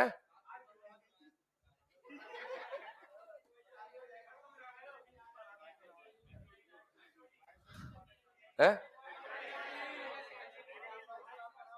क्या बोले? मैं गिलाऊंगा? तो मैं तो पहले बोल रहा था, मैं समोसा क्या करूंगा, पार्टी पूरी जबरदस्त शानदार पार्टी होगी, जश्न मनेगा, लेकिन कब? सिलेक्शन लेके आओ फिर जश्न मनेगा। ये क्या समोसे के, एक 5 रुपए के समोसे में बिक जाते तुम लोग, देश का भविष्य हो तुम, पहचानो अपने आप को। 5 रुपए के समोसे में ईमान डगमगा जाता तुम्हारा, धिक्कार है तुम्हारे ऊपर, जागो, देश के युवा हो तुम, जागो। ये देखो, जागो बोला था, भागो थोड़ी बोला था। फोन आ गया उसका। देखो अभी, अब सुनो यहां पर only liquid metal at room temperature कौन है? मर्क्यूरी। ठीक है, ध्यान सुना। अभी देखो हमने ये बात करी रूम टेम्परेचर पे, ये बात ध्यान से सुन लेना और समझ लेना ना, रूम टेम्परेचर पे दो ही एलिमेंट हैं जो लिक्विड फॉर्म में मिलते हैं। रूम टेम्परेचर की बात हो रही है। रूम टेम्परेचर से आप लोगों को जनरली वो 6 एलिमेंट पता होते हैं, नहीं पता तो बहुत अच्छी बात है, ठीक है, ध्यान रखना है ना, इधर उधर से पढ़ के आते तो पता रहता है। क्योंकि रूम टेम्परेचर पे दो ही चीजें होती हैं, मेटल और एक नॉन मेटल। मेटल कौन है? मर्क्यूरी। लिक्विड कौन है? ब्रोमीन। बस ये बहुत काम की बात है। रूम टेम्परेचर पे यही दो चीजें लिक्विड फॉर्म में मिलती है, एक मेटल है और एक नॉन मेटल है। मेटल कौन है? मर्क्यूरी। और नॉन मेटल कौन है बेटा? Bromine. Only liquid metal and only liquid non metal at room temperature. Only liquid metal and only liquid non metal at room temperature. थोड़ा बहुत तापमान अगर अपन रूम टेम्परेचर से बढ़ा देंगे तो फिर गैलियम या अनबायम या फिर फ्रांसियम, है ना, ये सब भी लिक्विड में आ जाते हैं। लेकिन रूम टेम्परेचर पे स्पेसिफिकली दो ही चीजें लिक्विड फॉर्म में मिलती है। चलिए अब आगे सुनते हैं। इसमें अभी हम लोगों ने ये लिखा कि अपनी अपनी सीरीज में इनका मेल्टिंग पॉइंट सबसे ज्यादा है और अपनी अपनी सीरीज में इनका मेल्टिंग पॉइंट सबसे कम है। पर अब इन सब में से कंपेयर करें कि भैया 3D में तो ये ज्यादा है, 4D में तो ये ज्यादा है, 5D में तो ये ज्यादा है, लेकिन इन तीनों में से भी किसी ना किसी का मेल्टिंग पॉइंट सबसे ज्यादा होगा। तो बेटा ये ध्यान रखिएगा कि इन तीनों में से सबसे ज्यादा कौन है? टंगस्टन। क्यों है? कारण मास, है ना, मास। ऐसा साउथ वाली मूवी है ना, हाँ, मास। हाँ बताओ, है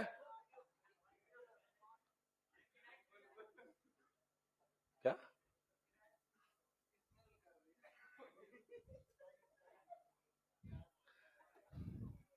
इधर देखो ध्यान से ना, करोड़ों मोल वाला की बात करें, इसमें से हाईएस्ट मेल्टिंग पॉइंट किसका है? टंगस्टन का। रीजन क्या है? वंडरवॉल फोर्स यहां थोड़ी आएगा, मेटालिक बॉन्डिंग की बात चल रही है। एक बात अभी हम पढ़ने वाले हैं इसके जस्ट बाद, एंथैल्पी ऑफ एटमाइजेशन। क्या पढ़ेंगे? Enthalpy of atomization. Enthalpy of atomization में क्या होगा कि बेटा जैसे जैसे आप डाउन द ग्रुप जाओगे ना, इसका ओवरलैपिंग ज्यादा इफेक्टिव होता है। मेटालिक मेटालिक बॉन्ड जो बनेगा उसमें ओवरलैपिंग होगी। और बेटा याद करो 3D 4D 5D में क्या नीचे जाने पर जेड इफेक्टिव बढ़ता था कि नहीं बढ़ता था? बढ़ता था। कोऑर्डिनेशन केमिस्ट्री, कॉम्प्लेक्स की स्टेबिलिटी, वहां पर 3D से ज्यादा CFSC 4D की, 4D से ज्यादा CFSC 5D की। 3D 4D में नीचे जाने पर D के इलेक्ट्रॉन बढ़ते हैं जिनकी शील्डिंग पुअर होती है, और शील्डिंग पुअर होती है तो जेड इफेक्टिव क्या होता है? ज्यादा। तो 3D 4D 5D में इसका जेड इफेक्टिव सबसे ज्यादा, तो इसका जो ओवरलैपिंग होगा वो ज्यादा स्ट्रांग होगा। तो इसका जो लैटिस होता है वो इन तीनों में सबसे स्ट्रांग होता है, और लैटिस अगर स्ट्रांग होगा तो इसका मेल्टिंग पॉइंट भी क्या हो जाएगा? सबसे ज्यादा। अच्छा अगर ऐसा मान लें कि भाई ठीक है टंगस्टन का मेल्टिंग पॉइंट ज्यादा हो गया, तो मिनिमम बताओ किसका होगा?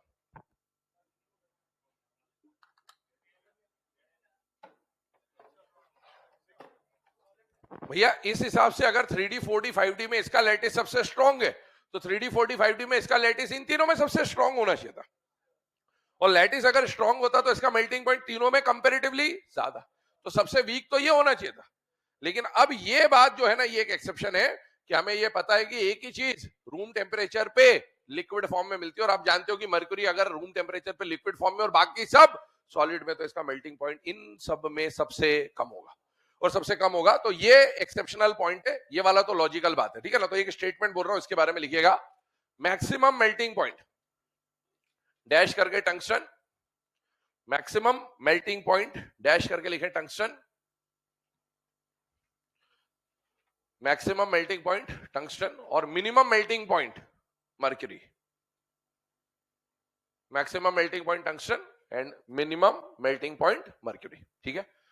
अभी ये जो बात बोली ना आपको कि टंगस्टन का लैटिस स्ट्रांग होता है, वो बात अभी आगे आ जाएगी जब हम, है ना, एंथैल्पी ऑफ एटमाइजेशन पढ़ेंगे। तो ये पूरी बात हो गई बेटा मेल्टिंग पॉइंट के बारे में। एक बार वापस से रिकॉल कर रहा हूं, ध्यान सुनना। मेल्टिंग पॉइंट किसके ऊपर डिपेंड करेगा? नंबर ऑफ अनपेड इलेक्ट्रॉन पे। जैसे जैसे नंबर ऑफ अनपेड इलेक्ट्रॉन बढ़ेंगे मेल्टिंग पॉइंट बढ़ेगा, जैसे जैसे नंबर ऑफ अनपेड इलेक्ट्रॉन कम होंगे मेल्टिंग पॉइंट कम होगा। फर्स्ट हाफ में मेल्टिंग पॉइंट बढ़ेगा, सेकंड हाफ में मेल्टिंग पॉइंट कम होगा। दूसरी बात, करोड़ों मोल वाला का मेल्टिंग पॉइंट अपनी अपनी सीरीज में सबसे ज्यादा, जिंदगी कबाड़ा हो गई का मेल्टिंग पॉइंट अपनी अपनी सीरीज में सबसे कम, टंगस्टन का सबसे ज्यादा, मर्क्यूरी का सबसे कम, और Mn और Tc exceptionally low melting point दिखाते हैं। Due to their stable configuration. चलिए अब आगे बढ़ते हैं। मेल्टिंग पॉइंट के बाद अगली जो प्रॉपर्टी हमें पढ़नी है that is enthalpy of atomisation.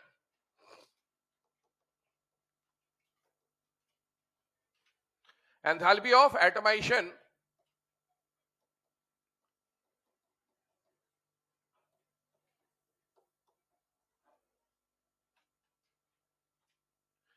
ठीक है, दो प्रॉपर्टी यहां पर हम एक साथ पढ़ रहे होंगे, एक तो एंथैल्पी ऑफ एटोमाइजेशन और एक बॉइलिंग पॉइंट। ध्यान सुनना, एंथैल्पी ऑफ एटोमाइजेशन और बॉइलिंग पॉइंट सेम नहीं है, दोनों अलग अलग ही चीजें हैं, लेकिन दोनों का जो ट्रेंड है वो सेम आ रहा है यहां पर 3D के लिए, इसलिए हम दोनों को एक साथ पढ़ ले रहे हैं ताकि दो प्रॉपर्टी एक साथ कवर हो जाएंगी। ठीक है, तो एंथैल्पी ऑफ एटोमाइजेशन और बॉइलिंग पॉइंट। सबसे पहली बात ये आती है कि sir enthalpy of boiling point तो समझ में आता है सबको, बॉइलिंग पॉइंट बचपन से पढ़ते आ रहे हो। पहला सवाल उठता है सर एंथैल्पी ऑफ एटोमाइजेशन है क्या? तो ये चीज आपको थर्मोकेमिस्ट्री के अंदर वैसे तो एनसीईआरटी में टॉपिक दे रखा है, जब अलग अलग enthalpy of sublimation, enthalpy of formation, वहां पर एंथैल्पी ऑफ एटोमाइजेशन भी दे रखा है। बट एक बार मैं थोड़ी सी आपको बात बता दूं, वो एनसीईआरटी के एग्जांपल से ही समझा रहा हूं। मान लो आपको H2 दिया, ठीक है, एंथैल्पी ऑफ एटोमाइजेशन क्या बोल रहा है कि हाइड्रोजन जो गैस है एक तरह का, इसके हर एटम को अलग करने के लिए जो एनर्जी लगेगी उसको हम लोग क्या बोलते हैं? Enthalpy of atomisation. एटम बनाने के लिए जो एंथैल्पी लगेगी, तो कोई भी कंपाउंड है उसको आप एटम के फॉर्म में जब आइसोलेट करोगे तो लगने वाली एनर्जी को क्या बोला जाएगा? Enthalpy of atomisation. मतलब इसको ऐसा करने के लिए कि ये और ये टूट जाए, अलग अलग हो जाए, इस केस में लगने वाली एनर्जी को क्या बोलेंगे? Enthalpy of atomization. इस केस में, इस पर्टिकुलर केस में enthalpy of atomization is equal to, क्योंकि इससे ये बनाने का मतलब है बॉन्ड तोड़ना, तो इस पर्टिकुलर केस में जो bond dissociation enthalpy that will be equal to enthalpy of atomization. लेकिन हमेशा ऐसा हो वो जरूरी नहीं है, समझिएगा, है ना। जैसे मान ली, मैं वही एग्जांपल ले रहा हूं जो एनसीईआरटी में लिखे हुए हैं एज इट इज, ठीक है, ध्यान सुनिएगा। मान लो आपको दिया CH4, मीथेन एक गैस है।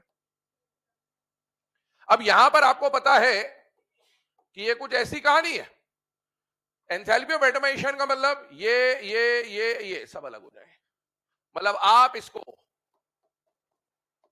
ऐसा कर दें। अब इसके लिए जितनी भी एनर्जी लग रही होगी उसको हम लोग क्या बोलेंगे? Enthalpy of. आगे बात समझ में?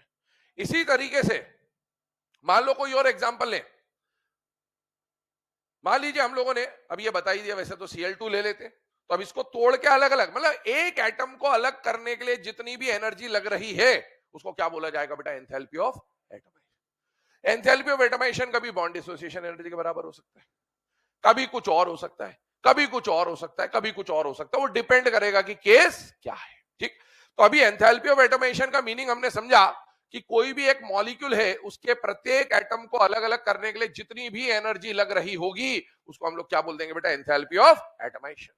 बॉइलिंग पॉइंट और एंथैल्पी ऑफ एटोमाइजेशन सेम हो ये जरूरी नहीं है, अलग अलग हो सकते हैं, लेकिन इस बार प्रॉपर्टी में जो ट्रेंड आता है, ट्रेंड सेम आता है, ट्रेंड सेम आता है, तो अपन एक साथ लपेट रहे हैं। ठीक, अब एंथैल्पी ऑफ एटोमाइजेशन पर्टिकुलरली एक प्रैक्टिकल एस्पेक्ट है, समझ में आया होगा आपको कि टोटल बॉन्ड तोड़ के अलग करने के लिए कितनी एनर्जी लग रही है, उससे डिसाइड होगा कि किसका एंथैल्पी ऑफ एटोमाइजेशन ज्यादा है और किसका एंथैल्पी ऑफ एटोमाइजेशन कम है। लेकिन फिर भी एक जनरल रिस्पेक्ट में ऐसा बोलते हैं कि जो मेल्टिंग पॉइंट में हमने देखा था कि जिसके जितने अनपेयर्ड इलेक्ट्रॉन उसका मेल्टिंग पॉइंट उतना ज्यादा, तो यहां पर भी हम जनरली ऐसा बोलते हैं कि जिसके जितने अनपेयर्ड इलेक्ट्रॉन उसका बॉइलिंग पॉइंट भी उतना ज्यादा।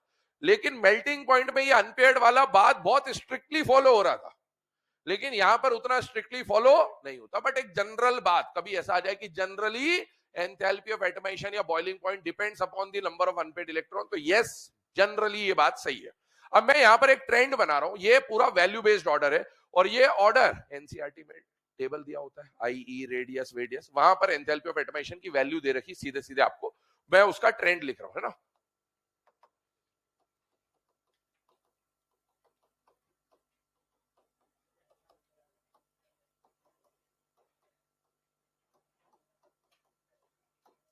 इधर देखिए ध्यान से, है ना, ये जो ट्रेंड है ध्यान सुनिएगा, समझिएगा।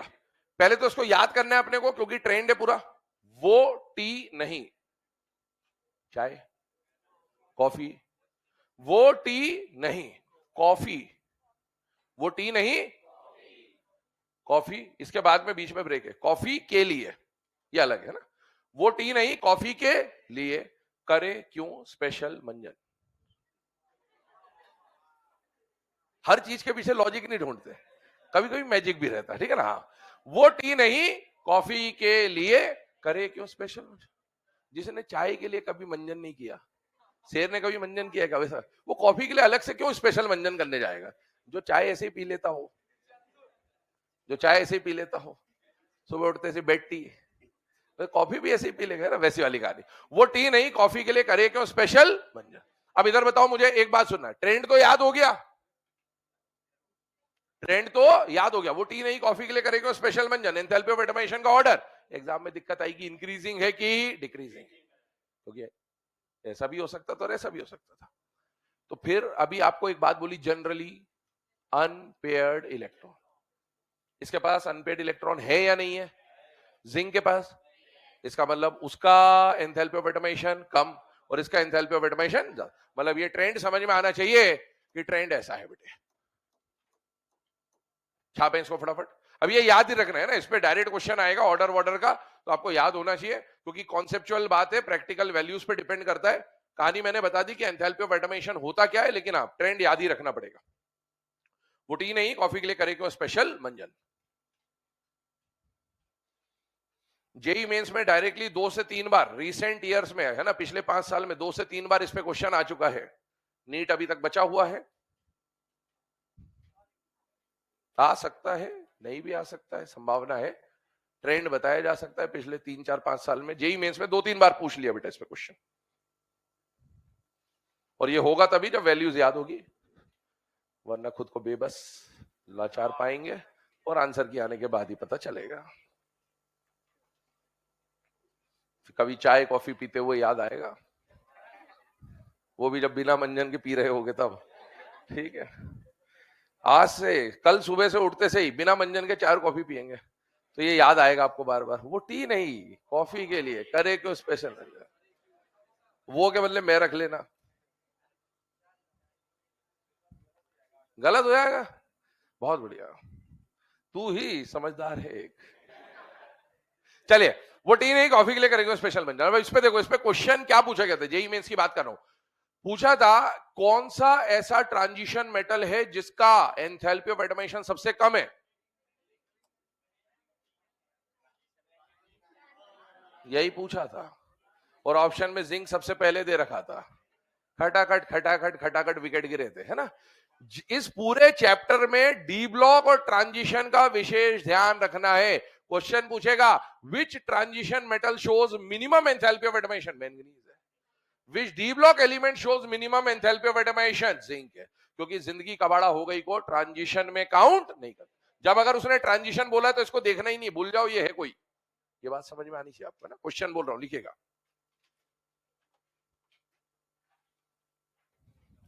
जितनी बार ये डी और ट्रांजिशन की बात आएगी उतनी बार बार बार लिखना ZnCdHg को ट्रांजिशन नहीं मानते, क्योंकि मैंने बोला 10-12 बार बोलूंगा मैं, 10-12 बार लिखा भी दूंगा, उतने में याद नहीं हुआ तो फिर बेबस लाचारी पाओगे, अगले साल फिर तैयारी करनी पड़ेगी, है ना। ध्यान रखना इसको, बार बार 5 बार नहीं बेटे, एक बार में निकलो, क्या करना 5 बार पढ़ के, है ना।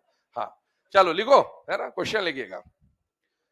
अब वो घर बार में पैसा ज्यादा है तो ठीक है, तुम्हारी मर्जी है, पैसे से मतलब नहीं, साल बहुत महत्वपूर्ण है बेटे जीवन में, है ना। हाँ क्या बोले, 5 साल पढ़ो, बार और साल में अलग होता है ना बेटा। हाँ ठीक है लिखो, भले एक ही साल में 5 बार पढ़ो, ऐसा बोला होगा ना। हाँ रिवीजन, रिवीजन, अच्छा ठीक, कोई बात नहीं, अपन इस पे ध्यान देते हैं, ज्यादा बढ़िया है, ठीक है। अभी लिखो, क्वेश्चन लिखिएगा, which of the following, which of the following metal shows maximum melting point, which of the following metal shows maximum melting point। Options लिखिएगा, scandium, chromium, tungsten, mercury. Correct answer is tungsten. करोड़ों mole वाला में, वाला वाले का जो melting point है वो सबसे ज्यादा है, ठीक है ना। अगला पॉइंट लिखिएगा, which of the following metal shows minimum melting point? Which of the following metal shows minimum melting point? Option वही चारों हैं. Correct answer is mercury.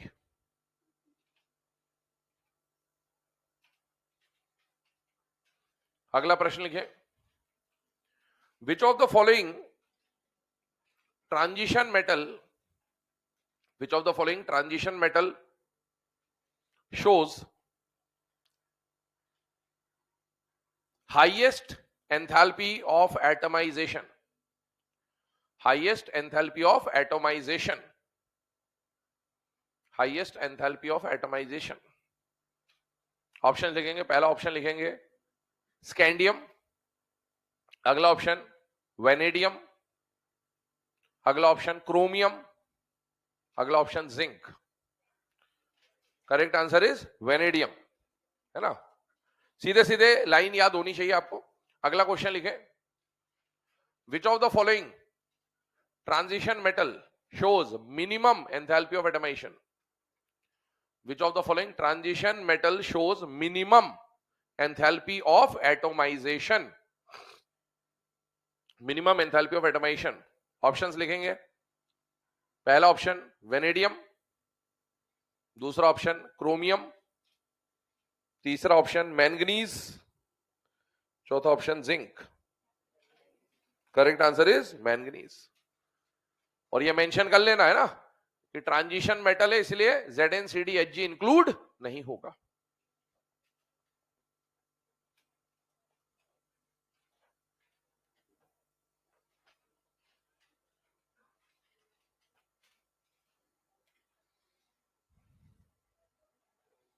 चलिए. है ना.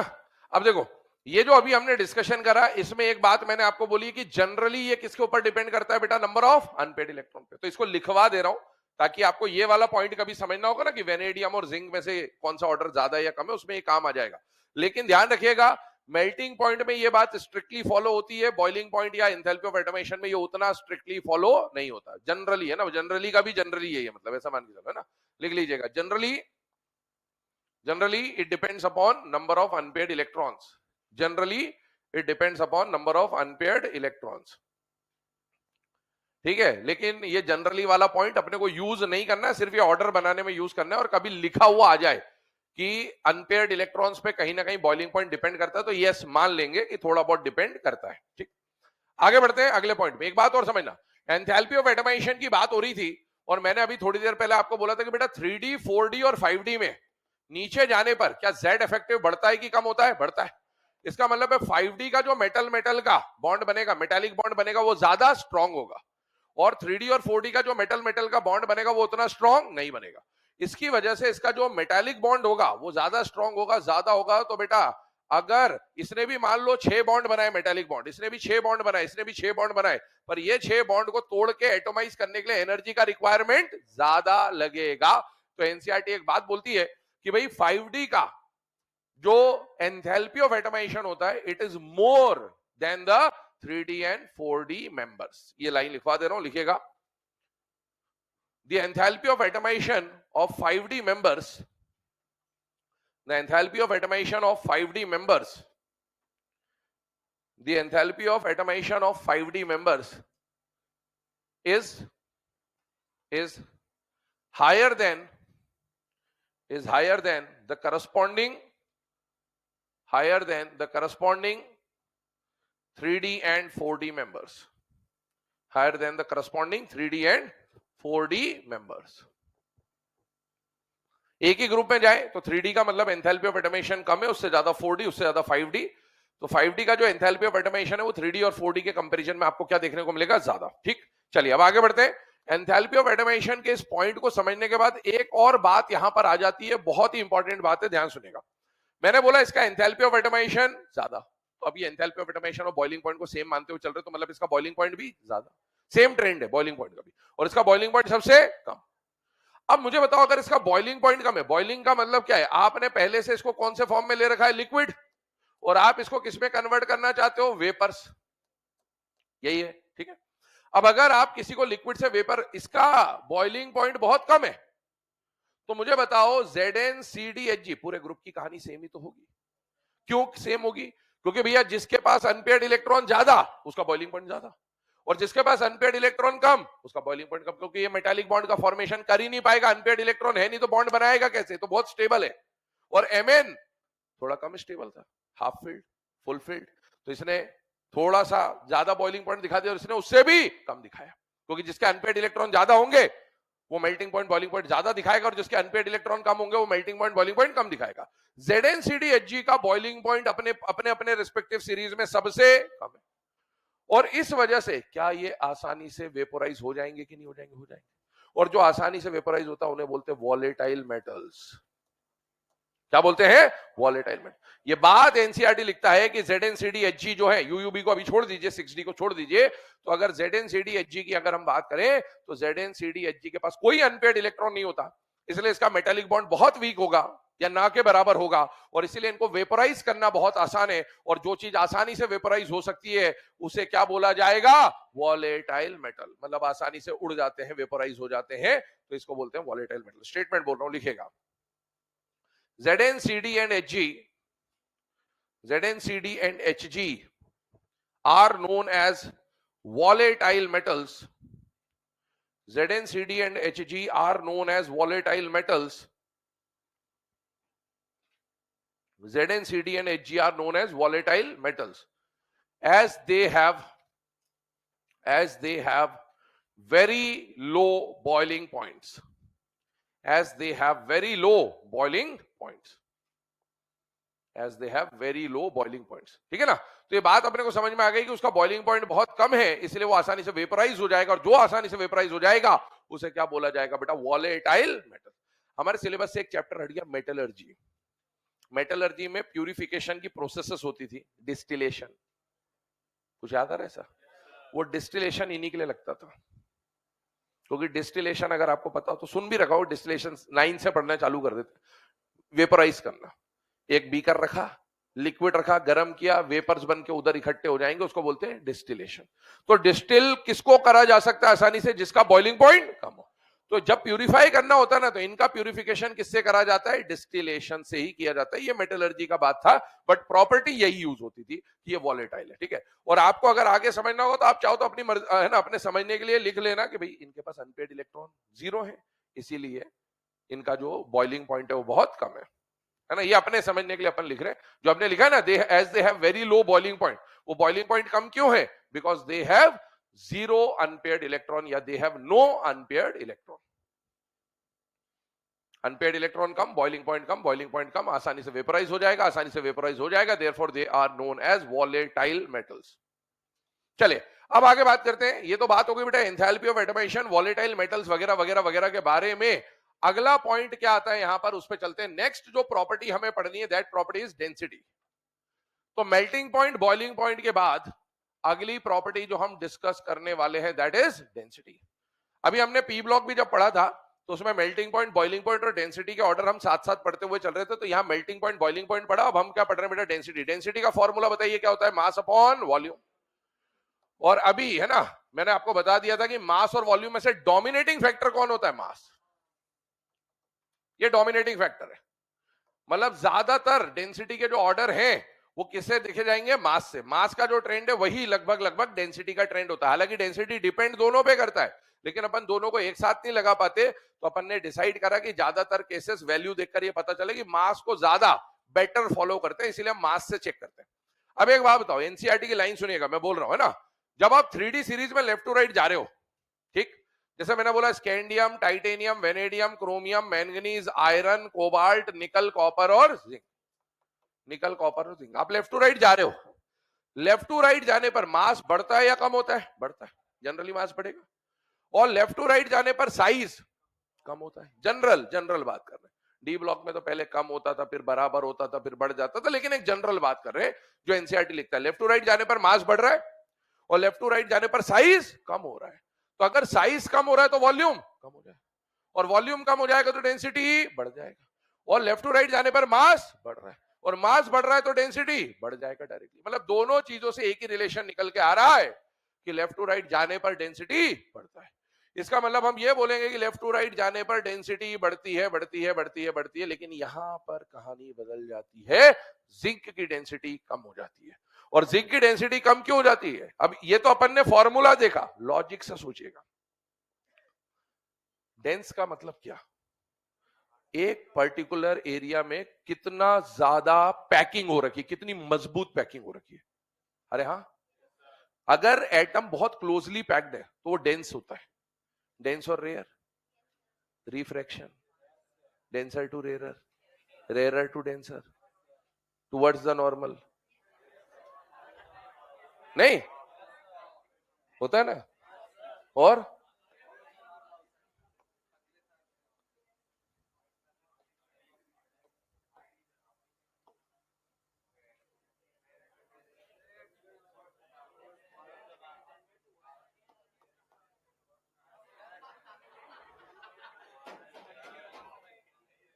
जिसको समझ में आया ठीक है, बाकी पोको देखो, ठीक है। हाँ, अब सुनो, यहां पर हम लोग बात कर रहे हैं कि जब आप डेंस की बात करते हैं तो इसका मतलब है पैकिंग कितनी अच्छी हो रखी है।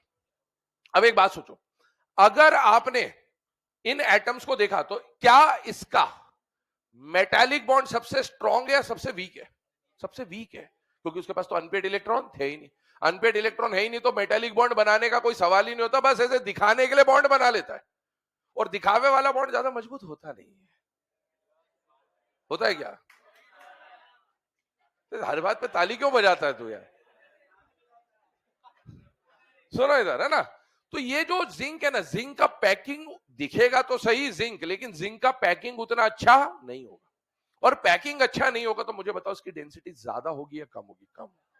पर कॉपर के मुकाबले यहां पर कम दिख रही है, और उसका एक कारण अपन ऐसे भी समझ सकते हैं कि लेफ्ट टू राइट जाने पे मास तो बढ़ रहा है, लेकिन एक और बात याद करना कि यहां तक तो साइज छोटा होता था, इनका साइज बराबर होता था, और कॉपर जिंक में साइज बढ़ जाता था। तो आप ऐसा भी देख सकते हैं कि यहां पर जाने पर जो साइज है 2 बार बढ़ जाता था, इधर भी बढ़ता था इधर भी बढ़ता था, तो इस पे आके ज्यादा इफेक्ट आ गया साइज बढ़ने का। साइज बढ़ गया, वॉल्यूम बढ़ गया, और वॉल्यूम बढ़ गया तो डेंसिटी क्या हो जाएगी? कम हो जाएगी। दो तरीकों से इसको समझ सकते हैं ना। तो ये ऑर्डर आपके सामने है, फटाफट नोट डाउन कर लीजिए इसे। क्वेश्चन आने की पॉसिबिलिटी कम ही है इसके ऊपर, लेकिन फिर भी वैल्यू एनसीईआरटी में दे रखी है, उसका ये ट्रेंड बनता है, तो अपने को पता होना चाहिए कि लेफ्ट टू राइट जाने पर डेंसिटी इंक्रीज होगी, और फिर लास्ट में जाके डेंसिटी जो हो जाएगी वो डिक्रीज हो जाएगी।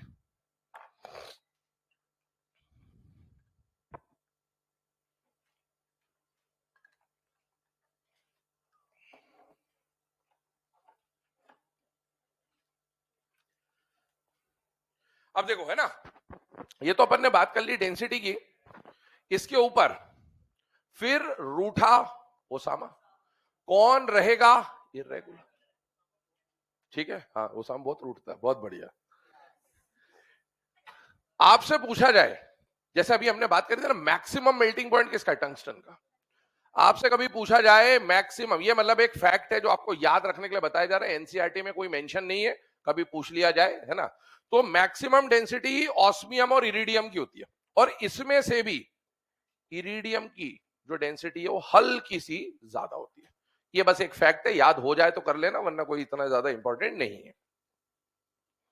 Maximum density osmium and iridium, और दोनों में से अगर हम बात करें तो मार्जिनली इरिडियम ज्यादा होता है। हाँ बेटे, हर चीज का कोई लॉजिक नहीं ना बेटा, इसका कोई एक्सप्लेनेशन नहीं है, सीक्वेंस है, ऑर्डर वैल्यू पे देखा गया है। इसीलिए 4D और 5D के बारे में ज्यादा ट्रेंड लिखता ही नहीं एनसीईआरटी, 3D लिखता है, क्योंकि 3D उतना बेटर समझ में आ जाता है। 4D 5D में तो और कहानी बदल जाती है, क्योंकि वहां पर वो पुअर शील्डिंग के इफेक्ट भी आने लगेंगे, जेड इफेक्टिव का भी इफेक्ट आने लगेगा, बहुत सारी चीजें होती है ना। चलिए, तो इरिडियम और ऑस्मियम की अगर बात करें तो जनरली दोनों का डेंसिटी लगभग लगभग बराबर, ठीक है ना, ये बात ध्यान रखिएगा। अब आगे बढ़ते हैं। डेंसिटी के बाद अगली जो प्रॉपर्टी आती है वो आ जाती है बेटा आयोनाइजेशन एंथैल्पी।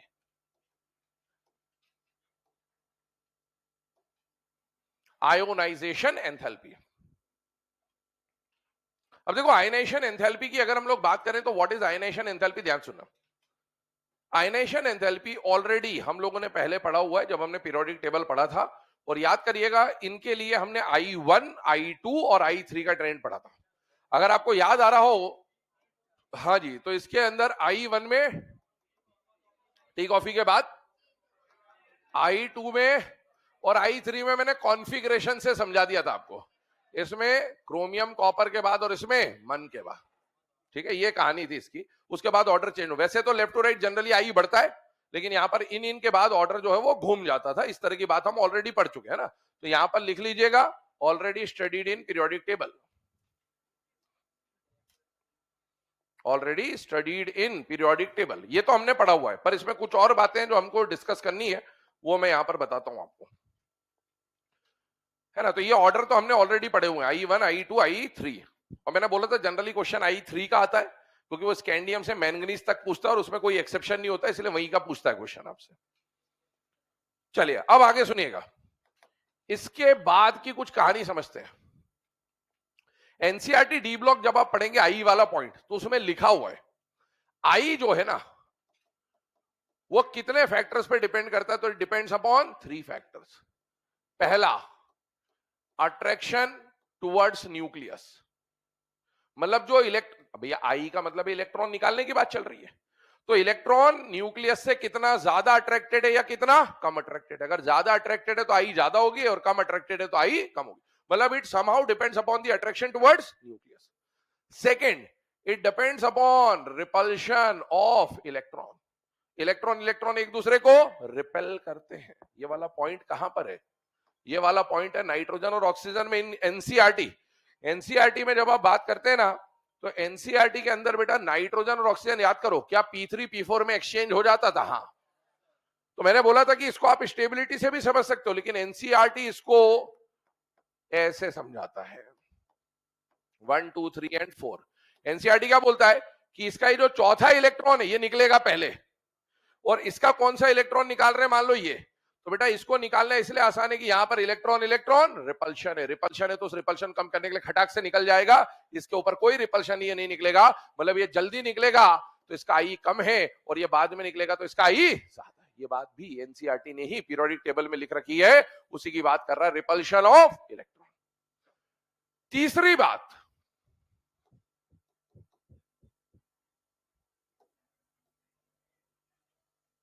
Exchange energy. तो अभी पहले तो यहां पर ये 3 फैक्टर्स लिखेंगे, आई डिपेंड्स अपॉन 3 फैक्टर्स। कभी डायरेक्ट आ गया तो आंसर की के बाद ही पता चलेगा। आई डिपेंड्स अपॉन 3 फैक्टर्स, पहला अट्रैक्शन टुवर्ड्स न्यूक्लियस, दूसरा रिपल्शन बिटवीन इलेक्ट्रॉन्स, तीसरा exchange energy. Attraction towards nucleus, repulsion between electrons, और थर्ड एक्सचेंज एनर्जी, जिसमें शुरू के 2 पॉइंट हम लोग पहले ही पढ़ चुके हैं, तो उसमें ज्यादा कुछ है नहीं। थर्ड पॉइंट पे हल्का फुल्का डिस्कशन हमें करना है, वो मैं समझाता हूं अब आपको।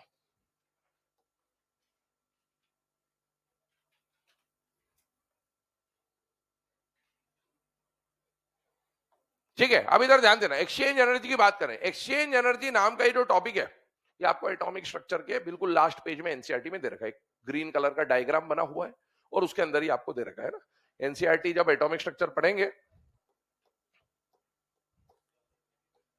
ऐसा, वो है एक्सचेंज एनर्जी, एटॉमिक स्ट्रक्चर के अंदर दिया, लेकिन अब अपने को यूज आ रहा है तो मैं थोड़ा बहुत आपको बातें बताता हूं इसके बारे में। एक बात ध्यान सुनना, एक्सचेंज एनर्जी जितनी ज्यादा होगी स्टेबिलिटी उतनी ज्यादा होगी, ये बात दिमाग में फिट कर लीजिए, चाहो तो लिख लेना। Greater the exchange energy greater will be the stability, greater the exchange energy greater will be the stability.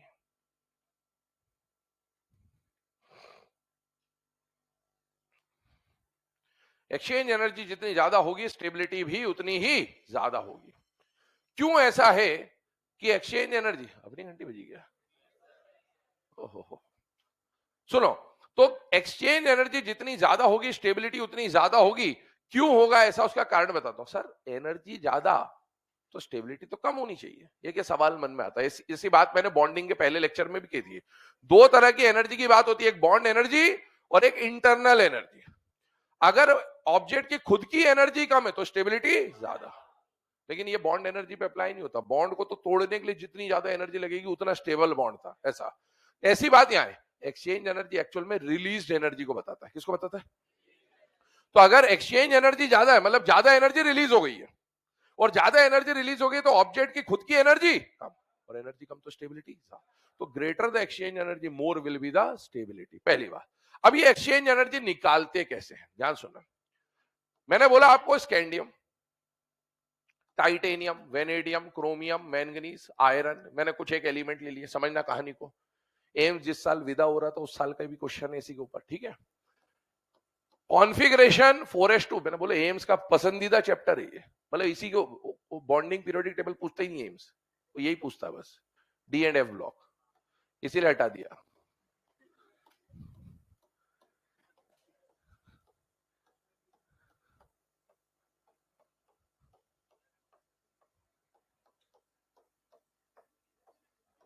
इधर आइए, ये हमने बनाया। अब एक्सचेंज एनर्जी की बात कर रहे हैं, ठीक, ध्यान सुनना, इसको देखो, ये बना दिया हमने D1, ठीक है। D1 में एक्सचेंज कितने, नंबर ऑफ एक्सचेंजेस 0, बात समझ में आ रही है, क्योंकि किससे एक्सचेंज करो, कोई है ही नहीं। D2 आया, नंबर ऑफ एक्सचेंज पॉसिबल 1, अब एक ही तो होगा, दो कहां से होंगे, इसको इससे बदल दो, इसको इससे बदल दो, है ना, बहुत बढ़िया, सही है। तो 20 तोपों की सलामी मिली तेरे को। इसके बाद D3 आया, 3,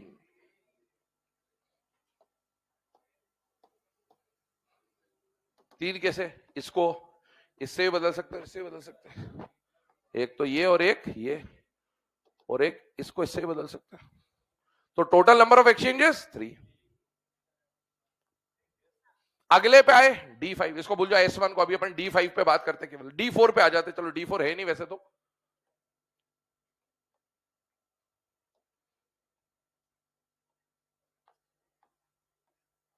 ठीक है। यहां पर आते हैं D5 पे, 1 2 3 4 5। अब इसका एक्सचेंज इससे भी, इससे भी, इससे भी, इससे, बहुत बढ़िया, मैं फिर भी बनाऊंगा, कितना ही बोल ले तू, ठीक है। ये हो गए 2, इसके बाद इसका एक्सचेंज इससे और इससे, और इसका एक्सचेंज इससे, टोटल कितने हो गए 10। ये किसके ऊपर बात कर ली अपन ने, अच्छा इसमें भी कितने, तो यहां पर भी 10 ही बनेंगे। क्या आप जैसे जैसे लेफ्ट टू राइट जा रहे हो, नंबर ऑफ एक्सचेंजेस बढ़ रहे हैं कि नहीं बढ़ रहे हैं, बढ़ रहे हैं, ठीक है। As the number of unpaired electron increases, number of exchanges increase, बात समझ में आ रही होगी, ठीक है ना। अच्छा यहां S1 है, क्या है S1, इसमें एक्सचेंज हो नहीं पाएगा, अकेले ही तो है डब्बे में, ठीक है। अब एक बात आती है, जितने ज्यादा एक्सचेंज, तो एक्सचेंज करने के लिए एनर्जी लगेगी, उसी एनर्जी को हम मान रहे हैं कि वो एनर्जी रिलीज हो गई, रिलीज हो गई मतलब यूज हो गई, खत्म हो गई, तो इसका मतलब है नंबर ऑफ एक्सचेंज जितने ज्यादा होंगे, एक्सचेंज एनर्जी यूटिलाइज भी उतनी ज्यादा हो जाएगी। अगर एक्सचेंज एनर्जी ज्यादा यूटिलाइज हो जाएगी तो एनर्जी उतनी खत्म हो जाएगी, तो इंटरनल एनर्जी कम बचेगी, मतलब स्टेबिलिटी ज्यादा। तो जितने ज्यादा एक्सचेंजेस उतनी ज्यादा एक्सचेंज एनर्जी, और जितनी ज्यादा एक्सचेंज एनर्जी उतनी ही ज्यादा स्टेबिलिटी।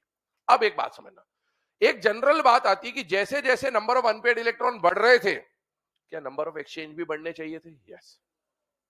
तो जैसे जैसे नंबर ऑफ इलेक्ट्रॉन बढ़ेंगे, नंबर ऑफ अनपेयर्ड इलेक्ट्रॉन बढ़ेंगे, नंबर ऑफ एक्सचेंज बढ़ेंगे, नंबर ऑफ एक्सचेंज बढ़ेंगे तो नंबर ऑफ एक्सचेंज एनर्जी बढ़ेगी, नंबर ऑफ एक्सचेंज एनर्जी बढ़ेगी तो स्टेबिलिटी भी बढ़ेगी, और स्टेबल जो ज्यादा होगा उसकी आई भी ज्यादा होगी, स्टेबल जो ज्यादा होगा उसकी, क्यों, क्योंकि स्टेबिलिटी ज्यादा, इलेक्ट्रॉन निकलना नहीं चाहे, इसीलिए तो हम बोलते हैं कि लेफ्ट टू राइट जाने पर आई बढ़ती है, क्यों, क्योंकि लेफ्ट टू राइट जाने पर एक्सचेंजेस बढ़ रहे, एक्सचेंजेस बढ़ रहे तो स्टेबिलिटी बढ़ रही, स्टेबिलिटी बढ़ रही तो आई बढ़ रही है, ये एक्सचेंज एनर्जी की बात है।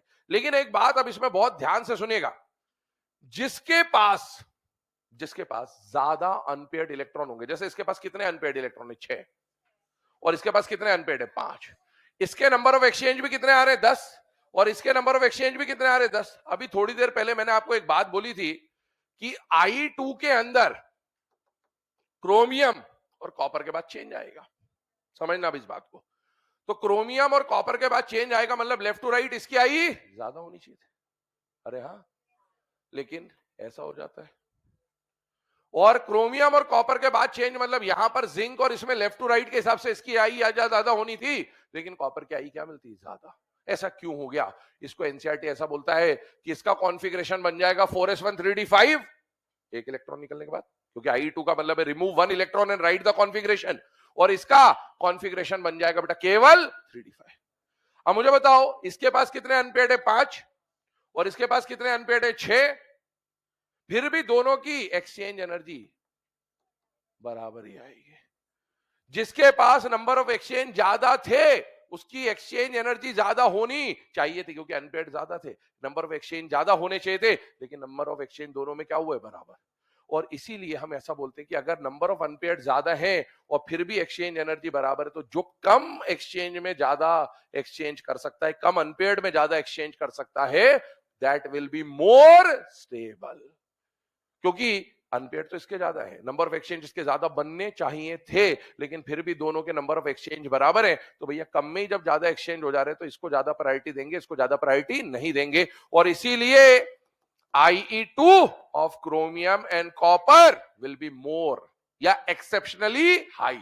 मतलब होना तो नहीं चाहिए था, होना तो ऐसा चाहिए था, लेकिन ऐसा मिला, इसको बोला जाता है कि IE2 of chromium and IE2 of copper are exceptionally high। Reason क्या बोलेंगे? because they are more stable।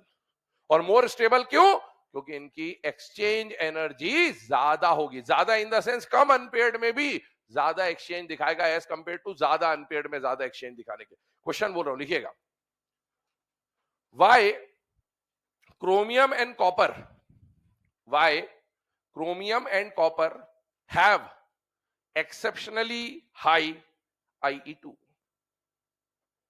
Y chromium and copper have exceptionally high IE2। NCERT में स्टेटमेंट के फॉर्म में दे रखा आई के अंदर कि क्रोमियम और कॉपर एक्सेप्शनली हाई IE दिखाते हैं, ठीक है। Why chromium and copper have exceptionally high IE2, answer लिखिएगा due to their stability, due to their stability, due to their stability, ठीक है। अब आगे बढ़ते हैं। इसके बाद एक लास्ट पॉइंट और इसमें देख लो, याद करो I3 में किसके बाद चेंज आता था? मन के बाद। इसका बाद, इसका मतलब ये हुआ Mn और Fe में से कायदे से तो ऑर्डर ऐसा होना चाहिए था, लेकिन ऐसा मिलता है, मतलब मन की I3 क्या मिलती है? ज्यादा। तो इसके लिए भी यही बात बोलेगा, एक्सेप्शनली हाई।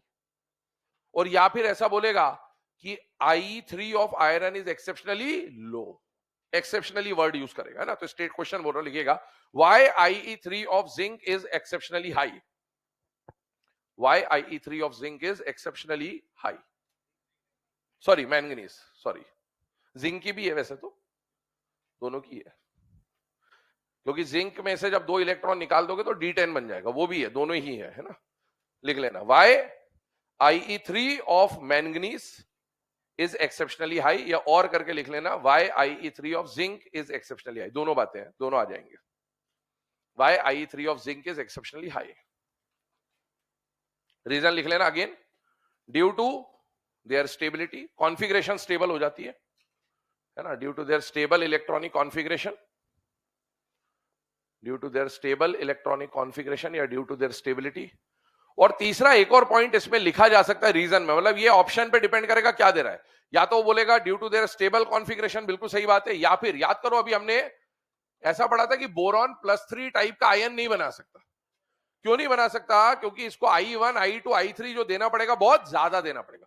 ऐसे अगर जिंक को अगर +3 बनाना है तो जिंक को +3 बनाने के लिए I1 भी देना पड़ेगा, I2 भी देना पड़ेगा और I3, इन तीनों का जो सम होगा ना वो बहुत ज्यादा होगा, और उतना सम नेचर से नहीं मिल पाता, उतनी एनर्जी नेचर नहीं दे पाता, और इसीलिए ये कभी भी यहां तक पहुंच ही नहीं पाएगा। ये मैक्सिमम कहां तक पहुंच पाता है बेटा? +2 तक। तो इसको लिख लेना, एक क्वेश्चन, इसको भी क्वेश्चन बना लो, why zinc does not form Zn+3 type ion, why zinc does not form Zn+3 type ion. Zinc का +2 हमने पढ़ा था आज भी, ट्रांजिशन मेटल की जब बात कर रहे थे कि जिंक +2 ही बनाता है। Why zinc does not form Zn+3 type ion? Reason लिखेगा, because the sum of I1 plus I2 plus I3 is exceptionally high, because the sum of I1, I2 and I3 is exceptionally high। ठीक है, ये note कर लें, इसके आगे की property कल स्टार्ट करेंगे।